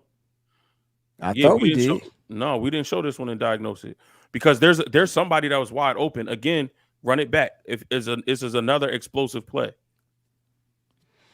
All right, so you got Bell going in motion. Bell coming in motion. Got 3 wide out, so it's trips right. Ooh. I'm going to stop it right here. So nobody's open yet. Nope, because this is not where the play's supposed to go. But I could tell you that Dwelly got his man beat. This is a deep drop, and Matt Pryor gets beat by Jordan Willis. There it is. So immediately, Trey is sensing his pressure, and he has to step up. But he's stepping up in the pocket. That is also collapsed right here because look at where he's trying to go. A lot of these explosives are dialed up for Conley because if he's able to step up in the pocket, you see Conley right here? I'm circling Conley. He's got the safety split, and ain't nobody gonna get there. Nope, because this guy comes and takes Dwelly. This safety plays back. Now go forward a little bit. Look at all of that green grass he runs into. And the green grass grows all around, and the green grass grows all around. Now, again, if this is protected, that's a 30, 40-yard play. Easily. That Kyle dials up perfectly. But Trey senses the pressure. He tries to step up into the pocket. But as soon as he steps up into the pocket, he's got somebody else in his face. Matt Pryor gets beat. Nick Zakelj gets held. Who else got beat on this play? Poe got beat. Like, what do you expect him to do? The completion is there. Even if you say you want him to go underneath to Willie Snead at the 20-yard line, he can't get to him. Everybody else is covered. I that's why when Kyle said 2's on him, 2's on the O-line, I don't know, Kyle. I need you to go back and watch that film. You could say that Trey held on to the ball, definitely on the O-line. Yeah. I don't know. I tell you what, I need that last one because I'm still missing one. So this is the third one. And that one is the one he got chased down. That's the one where he couldn't outrun the whatever. Right. Yeah. But again, he went untouched, just came through the line, and Trey was just trying to outrun him. So that's second quarter, 6 minutes, 58 seconds. All right, so let's get to a play where they're going to give me the time, and then we can take it from there. All right, so we got some time. Yep. And the green grass grows all around, all around. All right, let's see what this play is. 6 minutes. Nope, we still got time. Still got time. Oh yeah. This is the one that ended on the 4th and 2 when Mason was trying to go up the middle instead of going like he just went straight up instead of bouncing out to the Yep, it says the inside. turnover on downs. Yes. So this is it. Run that back so we can see who was open. Look at God, yo. I was like, God, get me to the play. It's like, all right, son, I got you. God dang it. Then he make me drop my pen. All right, I got to write this down. So let's get to that sack. Here it is. All right, so 15 I want y'all to tell me who's open and where he held onto the ball too long. All right, so maybe this is one of the only ones. Fumagali's in the in motion. Yep. There's Play the block. action There's there. the play action there. And Fumagali just Okay, wait, go back and pause it because I just want them to see this too. that the missed block. Yeah. Oh, okay. I want you to see that, and this is what I put in the chat. I'll tell you when to pause it. Pause. 2 tight ends on this one on Jordan Willis. That's what I got. Stop it right here. That's Go a little Fumagali, bro. Go a little bit further. No, that's whoever is at tackle here. Both our tackles get beat immediately. Right. And go forward a little bit. Pause it. So that means both of our tackles, are out of the play. They get beat immediately. So that means Charlie Warner and Jordan Mason are responsible for picking up blocks on defensive ends. You never want that. Maybe on one side, but if both of your tackles get beat this bad, where your tight end and your running back have to pick up those blocks, and then this is what I also want to see. So it's a play action. Trey Lance is getting ready to get in his stance to deliver the ball. You got 2 guys here, a linebacker and a corner, that if they wanted to, this C is parted like it was for Moses. They got a beeline right to the quarterback. Now, if you play it, you'll see that after this block, I'm trying to see who was open because people keep saying this is where he was supposed to go with the ball. Show me where that guy is with that ball. Where's he? Conley's in his route. Yeah, Bell is in his and route. so is Where's he Bell. supposed to go? I don't know, but you got the single high safety sitting right there, so you're not gonna throw it in the middle of the field. He's got the time. I see Conley beating his guy, but is he? Trey could have threw the ball right there. Yeah, but how? But he's got the pressure right behind him. He's got a guy right in front of, not even behind him and in front of his face. Right, the like guy so. who eventually made the sack is literally The 2 one that yards away chased him from down. Yeah, like he should have. This could have been on Trey. This is who he's got to hit. He's got to throw this ball. He's got to throw this ball because even with the pressure in his face, Mose, he's got to get the ball out of his hand, even if it's an incomplete pass. I'll agree with it. This is what I say. It because he has the boundary as his help. Right. You throw it to a spot where only Chris Conley can get it. Exactly. And maybe this is part of the maturation. Like, guys, we finally agree. Yes. I'll give it to you.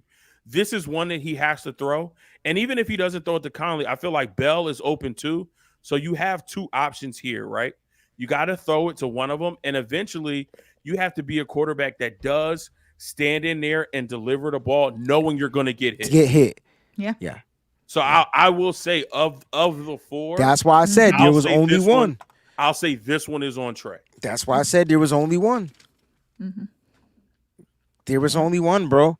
Like literally that is his fault. Like, you know what I'm saying? Because you're looking at this, man. This sack was on him.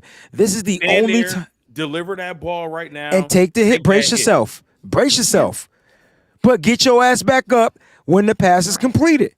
Bingo. And be like, whatever you got to do. Absolutely. Absolutely. But you know why? This is not an excuse. But these are the reps that this young man needs, my guy. PG. These are the reps that Trey Lance needs. He needs to be able to do this. He needs to be able to see this more. And hopefully the preseason he gets some good reps at this in particular. Because I don't even think the defense plays this tough.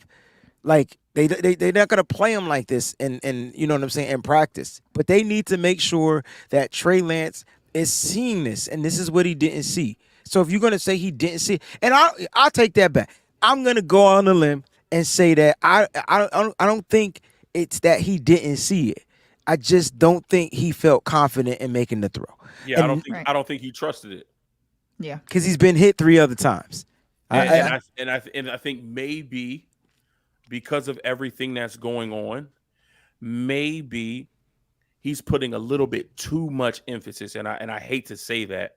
He's Because overcompensating. I don't think you can ever put too much emphasis on ball security. But I think maybe he's putting too much emphasis on ball security, and I don't even know how fast he could have been processing that. But if he's saying, "Listen, if I don't get this ball out fast enough and he hits my arm, it could be a fumble and a turnover." So I'd rather try to scramble, see if I can get away from him, and just get tackled. At the end of the day, he tried to make a play, Mose. He did try to make a play, but I would say in this instance, it was the wrong decision. I think you pick a target, whether it's Conley, whether it's Bell, you pick a target, you lock in, you fire that ball in there, you take a hit, and that's also too part of how you ingratiate yourself with your teammates. That's how you build that confidence and that trust for you to stand in there, complete that pass, take the hit, like you said, pop right back up, get right back into the huddle, call the next play, and keep going down the field. So, I think he could have, made a different decision on that play. So my man Sean 9519er says, Breezie, is Lance your QB1? You choose Lance over Purdy. Please let me know so I know where you at. So,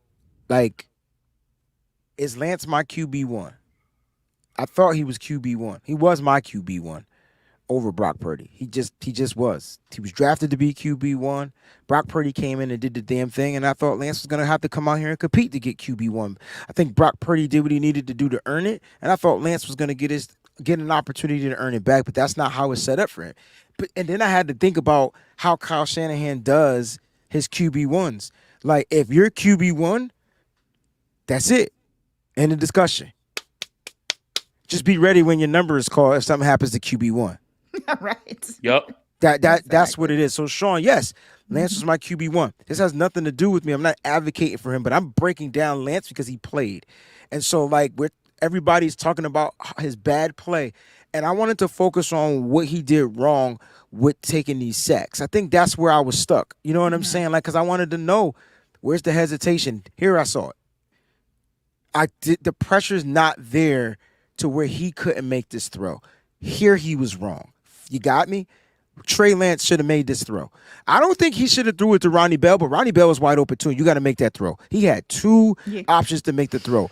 I would have went with the safer throw, Mose, and used the out of bounds as another. Exactly. Yeah. Because as you saw later, Ronnie Bell gets an option over the middle, butterfingers it turns into an interception. Right. Which ended up happening later. and that's what makes it worse for Trey, because you did have 2 options. But if you already built some type of rapport with Chris Conley, you see that he's there, you have the boundary, so you know that you put it in a spot where if Conley can't get it, then nobody's going to get it. It's going to sail out of bounds. You get another player. You know what I'm saying? So, yeah, I definitely think he should have took that one. And that is where, we saw the hesitation from him. I think he was trying to make a play. He knew that his time was coming up short. He wanted to, continue to put positive plays on film, and didn't want to end with a catastrophic, turnover, already being down and not having momentum. I think in that situation, my son's coach tell him, as long as you do everything right, do what you're supposed to do and live with the result. He did everything right. He kind of, moved up in the pocket, got himself open, throw that to the sideline, only where Conley can get it. If he gets it, it's a great catch, toe tap, we got a first down. If he doesn't get it, it sails out of bounds. You live to fight another down without losing any yards. So, that's right. As long as you're doing everything right and by the book and what you're supposed to do, you live with the result. And I think you can't be timid and hesitate and not pull the trigger, because that's only going to get you sacked like it did on this play. Bingo. Guys, we got a few minutes left in today's show. Here's some quick tips on how PFF graded the best players for the offense. Here's the top 5. As you can see, Troy Fumagalli finished number 1 with that. I thought he had 1 missed block. We didn't cover it, but it was on the 4th and 2 that Peachy mentioned a little bit earlier. Jordan Mason was trying to get up the middle, and Troy Fumagalli was the guy that went in motion, and he just went straight to the linebacker, didn't block the end, and then it resulted with the tackle for a loss on the 4th and 2. Isaiah Winstead made this list. You got 2 tight ends Brandon Allen didn't play a lot of snaps, but he did finish 5 for 8. So he graded pretty high.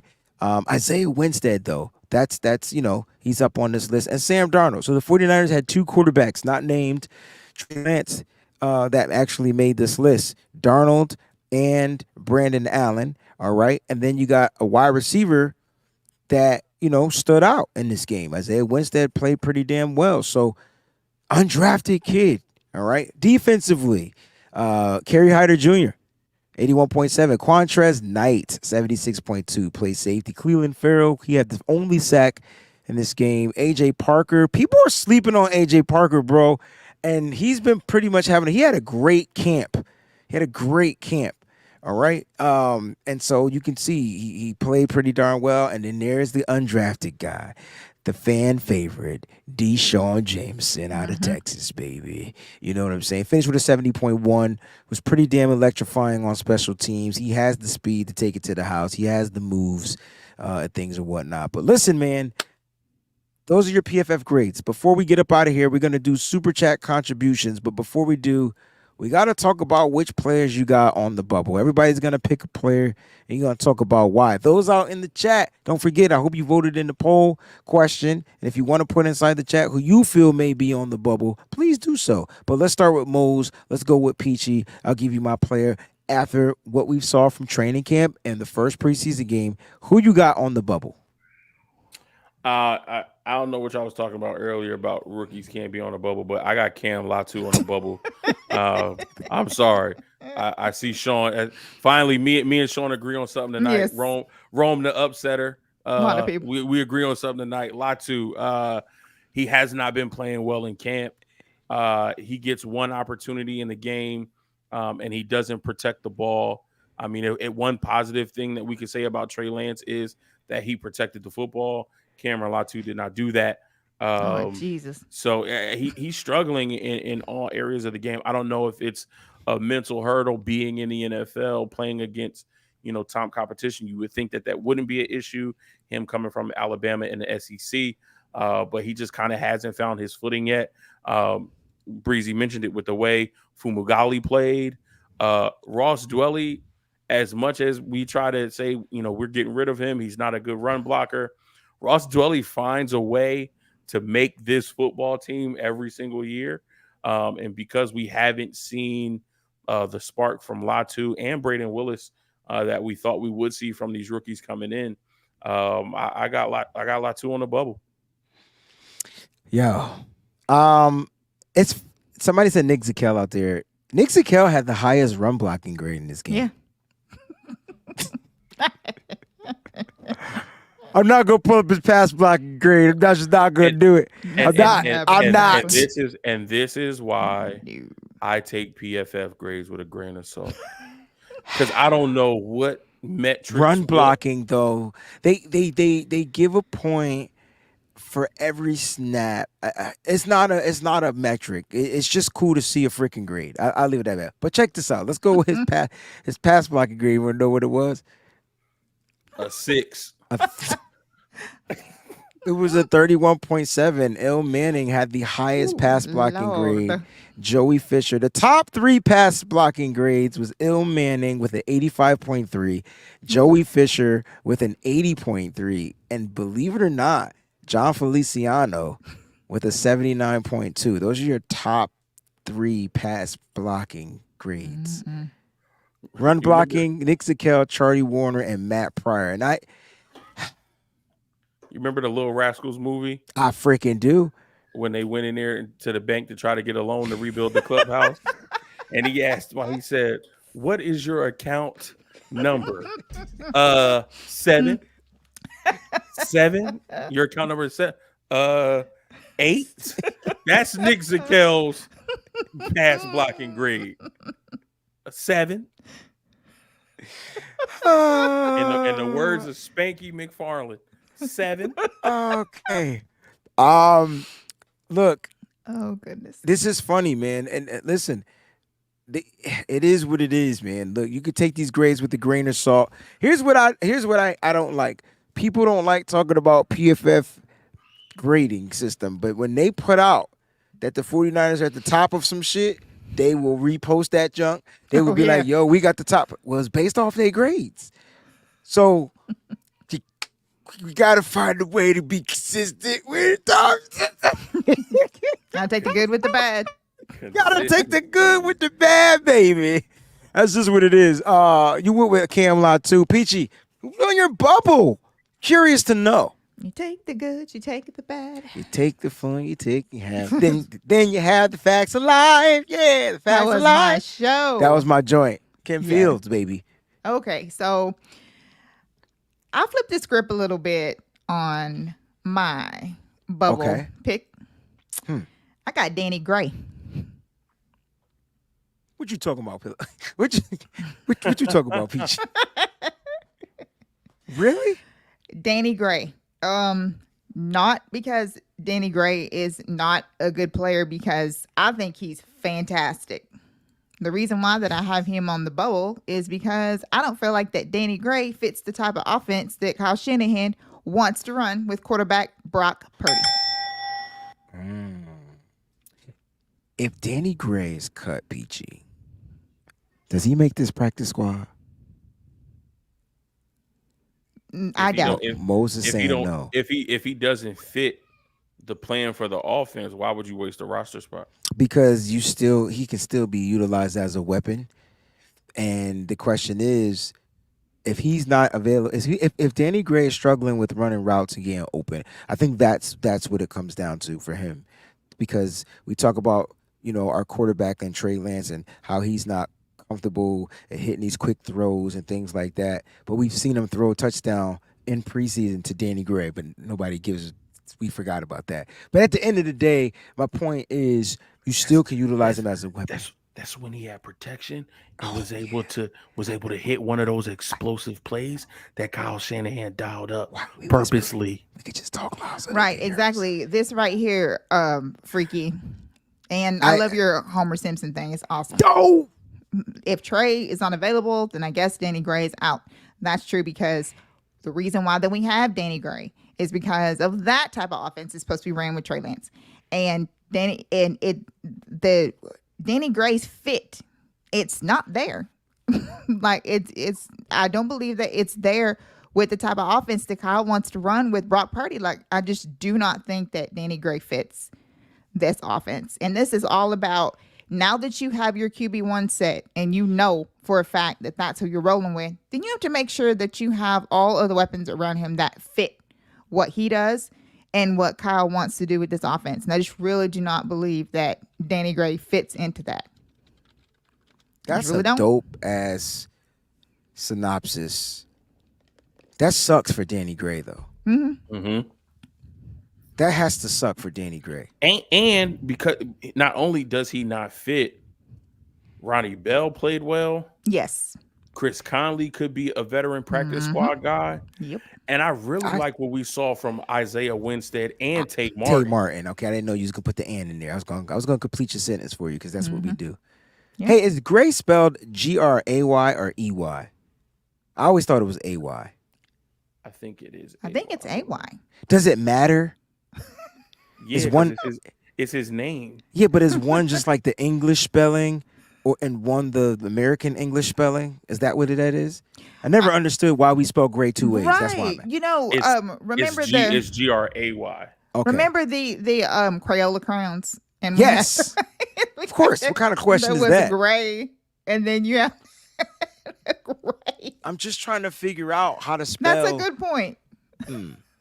But listen, I will. I think Danny Gray is progressing. He was bad.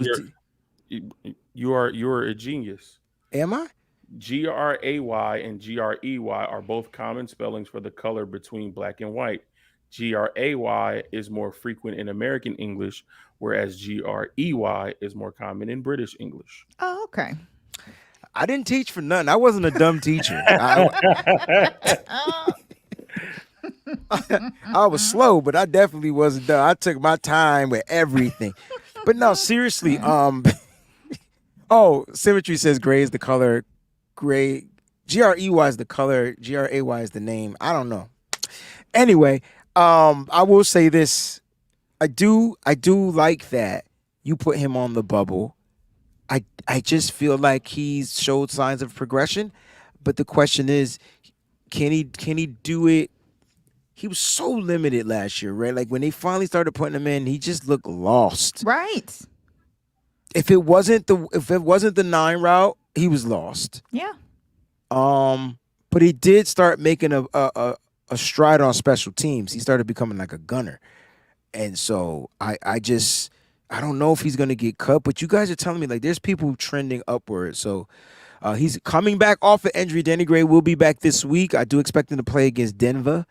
So that should be interesting to watch. Keep your eyes on Danny Gray. If I got to go with a player, I'd go with DFF, man. It's weird that Oren Burks is dealing with a PCL injury. Miss Debbie asked a question. She wanted to know, and I got a highlight. Did we come away with this game clean? No major injuries. The only no injuries, Miss Debbie, from this game. Mm-hmm. The only injury that we did suffer in the joint practices was the PCL injury to Oren Burks, who's going to be out probably up until week 1. And then you have the adductor strain, which didn't even happen at the joint practices. That happened before the joint practices. To George Kittle. There's 6 players that are returning, Miss Debbie, for the 49ers. Dre Greenlaw, Elijah Mitchell, those boys will be back. So that's good. So, yes, we actually absolutely came out of this game clean. But I'm going with DFF, man. I just feel like he just doesn't play well in games for me. I don't see the production. I don't see the level of it. And I wouldn't be surprised if Jalen Graham wins the spot. I don't even know if D. Winters wins the spot, but I wouldn't be surprised if the 7th round draft. This might be the year of 7th round draft picks. I'll leave it at that. Okay. Just gonna leave it at that. This might be the year of 7th. I said it earlier. I think after the draft, I think Graham and Winters make this team. And it's possible. I don't think Winters. I think because Winters has been balling out in training camp, and Kyle said he takes more stock out of the joint practices and what's going on in training camp than he does the preseason game. Interesting. So, look, those are just some quick early observations that we saw from this past week leading up to the game. Guess what? It's a new week. Tomorrow officially starts the Broncos week. So we'll start promoting Broncos stuff out there. I ain't going to promote last year's game, bro, because we don't need to talk about that. What was that, Amos? It was a safety pick 6. We don't need to talk about that. We don't need to talk about that. Okay, we'll save it. Because that person not even on this team. We don't need to talk about it. Let them talk about it because now he's in that division and got to see them twice. Oh yeah, Sean Payton Broncos too. Let them talk about that. We don't need to talk about that. I've been mad enough for one show. I don't need to get mad again. Right. You do know that's the last time we heard from Darren Orlovsky too, right? Mm-hmm. We ain't heard from him since that because he. Never mind. Let's get to the super chat. Because Swagoo said, "How in the world could you talk about that man? Did you forget that this was you?" And he tried to say, "I was running away from Jared Allen." So you bitched up. Oh, okay. All right, Danny boy. I love you guys 100%. Let's get to these super chats. We got a lot of them. People want to be heard. Let's go ahead and get to them, Peachy. You got this. You are the best reader on this show. I can't read English. I can't. Breezie said, "I'm better at reading music." That's it. Put them in notes. All right. First of all, we got Miss Jack Snots. Let me clear this up. 17-0. I was drunk last night. I'm sober now. The team that drove Jax to drink. Yo, her comment last night was, woo, yes, that was 17-0. She was pissed last night. She said, "Ain't no way after that." Jack drunk off that beet juice. That beet juice, no. Ooh. It was fermented beet juice. That's what it was. Right. That's what it was because she already said that she don't drink liquor, so it had to be the fermented beet juice instead. Fermented beet juice. I love it. Sean, thank you. Breezy is like, I'm kicking my all day, every day, man. All day, every day. Symmetry, don't start, Sim. Save it for the Discord, Sim. That just save it for the Discord, Lord. Yeah. not the community chat. And The then we Discord. got another contribution from Jax, Mose, and Breezy Talk It. That's when you guys were going over that game film that everybody appreciated so much. Oh man, that is funny. Thank Did you, that. Jax. Then another one from Jax. Unfortunately, Hey Jax, why don't you just give it all at the same time? You just might as well just put because the way that Jack's mind works is like it just comes in spurts. So then she just has like an idea. So Hey, I respect it. So Yeah, she pops listen, like, you do. You know what, Jax? Right. You do it however you want. right. Unfortunately, this Brock's world, we just living in it. And the next one, This is a man's world. long as we living with some W's. Listen, amen. let me keep it a buck because I don't Hallelujah. think so. For people that are new, you have no idea how I've been advocating Brock Purdy. So like I don't think people realize that all I want us to do is win a championship. So I don't care who the quarterback is. Yeah, Some like fella it's, high water. That's all we got to do. that's it. So That's it. Brock is fully cleared to fully practice now, which means he's no limitations. I expect him to go out there and do some things. Will he be rusty? I don't know. That's y'all narrative. His ass better go out there and complete passes. That's all I'm saying. We can't afford to start slow, by the way, No. because our schedule do every is year, though. daunting. Every season we do it. Sean, I get it. You're saying it's all Trey's fault. Agreed. Sean, what? All He's right, being Sean. sarcastic. Yeah, Absolutely. There he is. Daryl, thanks for the super chat. I truly believe that the penalties kill us in the game. Wasn't as many when SD was playing. Sam Darnold. Sam Darnold got it. I didn't think about It's that. a little late. Sam Darnold. Well, Yeah, no, that was- Daryl. It seemed like that's a dope tattoo, by the way. It just seemed like the offensive line had more continuity when Sam Darnold was out there. They made less mistakes. Is that Trey Lance's fault though? Is he holding on to the ball? That's the questions everybody was asking. Did he make the offensive line do some things that they typically wouldn't do? No. Uh-huh. No, it's not Trey Lance's fault that Nick Zakel got one hand body slammed to the ground. Bro, So to the crazy. ground, bro. By Ain't no- 9-5. Ain't no way you're supposed to let another man put you on your back like that. See, boss, you can't come in here and say what I was thinking, though. Listen, I love you, man. Shout out to all the content creators. Aaron, you my man, 50 grand, man. We're going to be doing the show this week. But listen, you can't say they had more continuity, but they didn't put up no points. That's you know what? Hold on. I got to get the drop bombs on them, Ocknell style. Yeah, how can you say they have more continuity, but there was no fruit of that? It just seemed like they blocked better. But we just didn't. They just blocked didn't better, score. but we couldn't execute and put up points. Well. We got to factor in the fact that your boy Camelot too dropped. It was a fumble. We were driving. Turnovers are the worst. So who was it that said penalties? I forgot. My thing is turnovers. Penalties. Yeah, like turnovers is what kills us more than penalties. I feel like we could overcome penalties. It's the turnovers because those turnovers were at the worst crucial time, and then the return on the turnovers. They got the ball at the damn 1 yard, 2-3 yard line, man. Like I would have scored. Like, come on. So I think it was more the turnovers. Peachy, you got it. I'm sorry. Oh, that's fine. And Sean, Cameron not too good at catching. Cameron Latu. I agree Sean is about creative. Trey now. I know. I was hot yesterday, but I hope he does it. F the traitors. There's a reason he has two swords in his head. Glad we booted that stank from the debate. Sean been a fan since 1949, yo. Like, I ain't mad at you, Sean. No, that's how we feel about the Raiders. And we appreciate that. And then we have these right here. Bare Truth. Let's see. Did we do this one? No, we actually did we this talked one. about it earlier. Yeah. Hold on. We had a really good comment in here that I want to get to. That I should have started that one. That's my fault. Oh, no. That's fine. It's no problem. Sure. Let's get to his last one. This one. Yeah. Bare Truth says, great show. First time I sat and really watched. I really enjoyed. Love the football talk. Well, we love you. I'm a little disappointed that absolutely. you've been on this thing for about 3 years. Second channel. It's the first time you sat and watched. I'm just curious to know. I'm lovable huggable type of guy, but I'm petty. So what was you doing? I just want to know what you saw the show and you just like, nah, just curious. Well, welcome. You are more than welcome. And then Sean 951 Niners says, at Wayne Breezy, I appreciate your show. No BS, just your opinion, and you allow ours into yours as well. Great job. First of all, we appreciate you, Sean. Absolutely. And thank you for keep just posting. I was gonna get to something at some point. Yep. But we appreciate that, and thank you for tuning in. And if you're new, please subscribe. Yes. Please subscribe. Please subscribe. We appreciate it.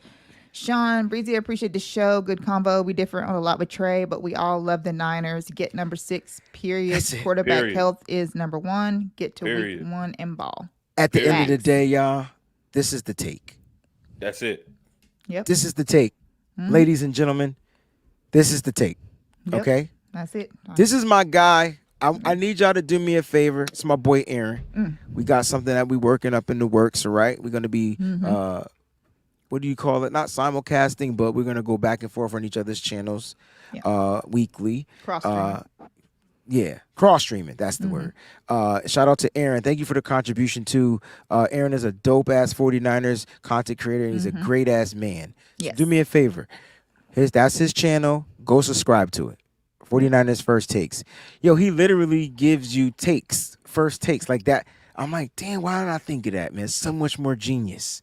You know? You don't got to sit in front of the camera for 55 hours. But Aaron, you doing your thing, man. Thank you for the contribution, man. Thanks for showing some love. And it is only the preseason. We got 2 more games to get through. And then all I care about is beating the shit out of Pittsburgh. At the end of the day, I just want to beat Pittsburgh.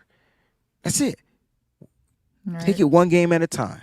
Got you. And then we got Super Chat. Sean, be so sick of my negativity about Trey. He is like, that's not what we were saying. Y'all have no idea about the text messages that I get. They be 17 pages long. I didn't even know they had pages and text messages. And he's just telling me about Trey. And I'm like, yeah, but did you ever consider this? Ever consider that? He's like, yeah, but Sean, just let's pray. Let's pray. Right. It's going to be all right. It's going to be all right. Guys, if you love Trey Lance, that's cool. If you love Brock Purdy, that's cool. More importantly, you should be loving that red and gold. That's right. It's just too late to do the show. It's late. It's just late because now the freaks come out at night. Freaks come out at night. Guys, Freaks come out. great show, everybody. Great freaking show. What did he say? Oh, what if this is my man Bosch. Also subscribe to his channel too. 49 reminder. Listen, Breezy, did you catch Damon Bruce ranting about content creators? No. I did. So Peachy keeps me away from the negativity on Twitter. And she feels like there's something that I need to know. She'll let me know that I need to know it. Other than that, I'm never on it. So if it was on Twitter, I missed it. If it was a link, I missed it. But you guys feel free to like send me a message or something. Like, was it bad? I don't know. Is he that old guy? Yeah, Oh, he was bashing like all the content creators. Basically. Why? Because we're doing a better job than him? Stop hating. Here's the thing, yo. If we stop hating on one another and do what Aaron just did and congratulate and big up, it was. Your days will be so much longer in this world. Nope, not that one. Hold on, where'd it go? Here it go. Jesse actually did a video response to what he said to defend all the content creators. Because Jesse, you are the man. Yeah. Yep. And thank you for even entertaining it. See, you see this gray hair? Where did he post his response? On his YouTube or on X? Yeah. Okay. You see this gray hair, guys? This gray hair came because I was giving the world too much of my time and it was taking too much of my energy. And so I had to take a break because I was empty, literally, just from the negativity. And y'all have no idea what goes on behind the scenes, nothing between us, just the stuff that we talk about, to where how many times I tried to walk away, they wouldn't let me. These two people right here wouldn't let me. Miss Debbie is another one, Sean's another one, and Mike Andrews is the other one. Yep. They just would not let me. I didn't want to do it anymore because I was losing sleep. I was worried. I was just so much. But I appreciate you guys and I love y'all straight up, 100%. So we gotta figure out a way to come together and just push each other and build each other up. I think that's what it comes down to, man. Like, if we're content creators, then we should have a guild and we should make sure that no one messes with us. Period. Right. And tomorrow night at 8:00 is the debut. We're doing a fantasy football show. Mm-hmm. And I'm going to sit back and let Peachy run that joint and just tell her that she's wrong every single time. I'm just playing. But no, if you guys are into fantasy football, please tune in tomorrow, 8 p.m. Eastern Standard Time. We have something in the works. We're going to be giving you stuff to look at. We're going to go over the different types of drafts. If you guys are new to fantasy football drafting, there's different types of leagues and things like that. Mm-hmm. We'll break it down and we'll do a live mock draft right here on the air. Mose, you're welcome to join if you're available. This is going to be so much fun. I'm excited. As a matter of fact, we'll try to get 10. How about we do this, Peachy? Let's get 10. Well, let's get... There's 2 of us. If Mose joins, let's get a total of 10 content creators to do the live fantasy football draft tomorrow. Okay, if cool. you're a content creator, you want to be on this damn show and draft with Peachy, I, and Mose. I'm hoping he'll be here. Let's have some fun. Let's do it. What's your fantasy coming at you at 8 p.m.? All right, final thoughts. Let's get up out of here. Mose? Great dialogue tonight. Everybody has their opinion. Like we said, everybody's opinion is welcome. What I love about not only just my crew, my family here, but you all, my family in the chat is we could have a difference of opinion. We could have healthy discourse, and no one got disrespectful. No one got out of hand. No one took it personal. Like we've all been saying, we are passionate about this team called the San Francisco 49ers. And we're just excited to see this team grow and develop. So I appreciate all of the healthy discourse. This is what's needed to get us through this time, these last, couple of weeks until we get to week 1, where we will be seeing some of y'all in Pittsburgh for that week 1 matchup. So love and appreciate y'all. Stay up, stay faithful as always. We'll see y'all soon. Only thing that I have to say to add to what Mo said is from just earlier with the Wayne Breezie show, the interaction was just amazing today. I mean, killer. And Bye, we Felicia. Bye, appreciate Felicia. that. And it doesn't have to be. I thought it was on the page of the claps. And then my dumbass hit it twice. Right? You didn't hear it the first time. You got to hear it again. So they have a so from the Wayne Breezie show to this show, the interaction, you guys are amazing. We're all faithful despite what quarterback you like, what receivers you like, what defensive players you like, when Nick Bosa's gonna sign. That'll be good if that happens this week. But you guys are amazing and we couldn't do this without you. So the views have been awesome. Appreciate it. Just keep spreading the word. I know some reached out to me and said, just want you to know that I spreaded the word, out or whatever. Because I've seen some new people and I love that. We love that. So continue to spread the word. Like Breezie says, tell a friend to tell a friend. And let's get this popping and get this moving up on YouTube status so that it's higher. So when people, search for 49ers, it pops up.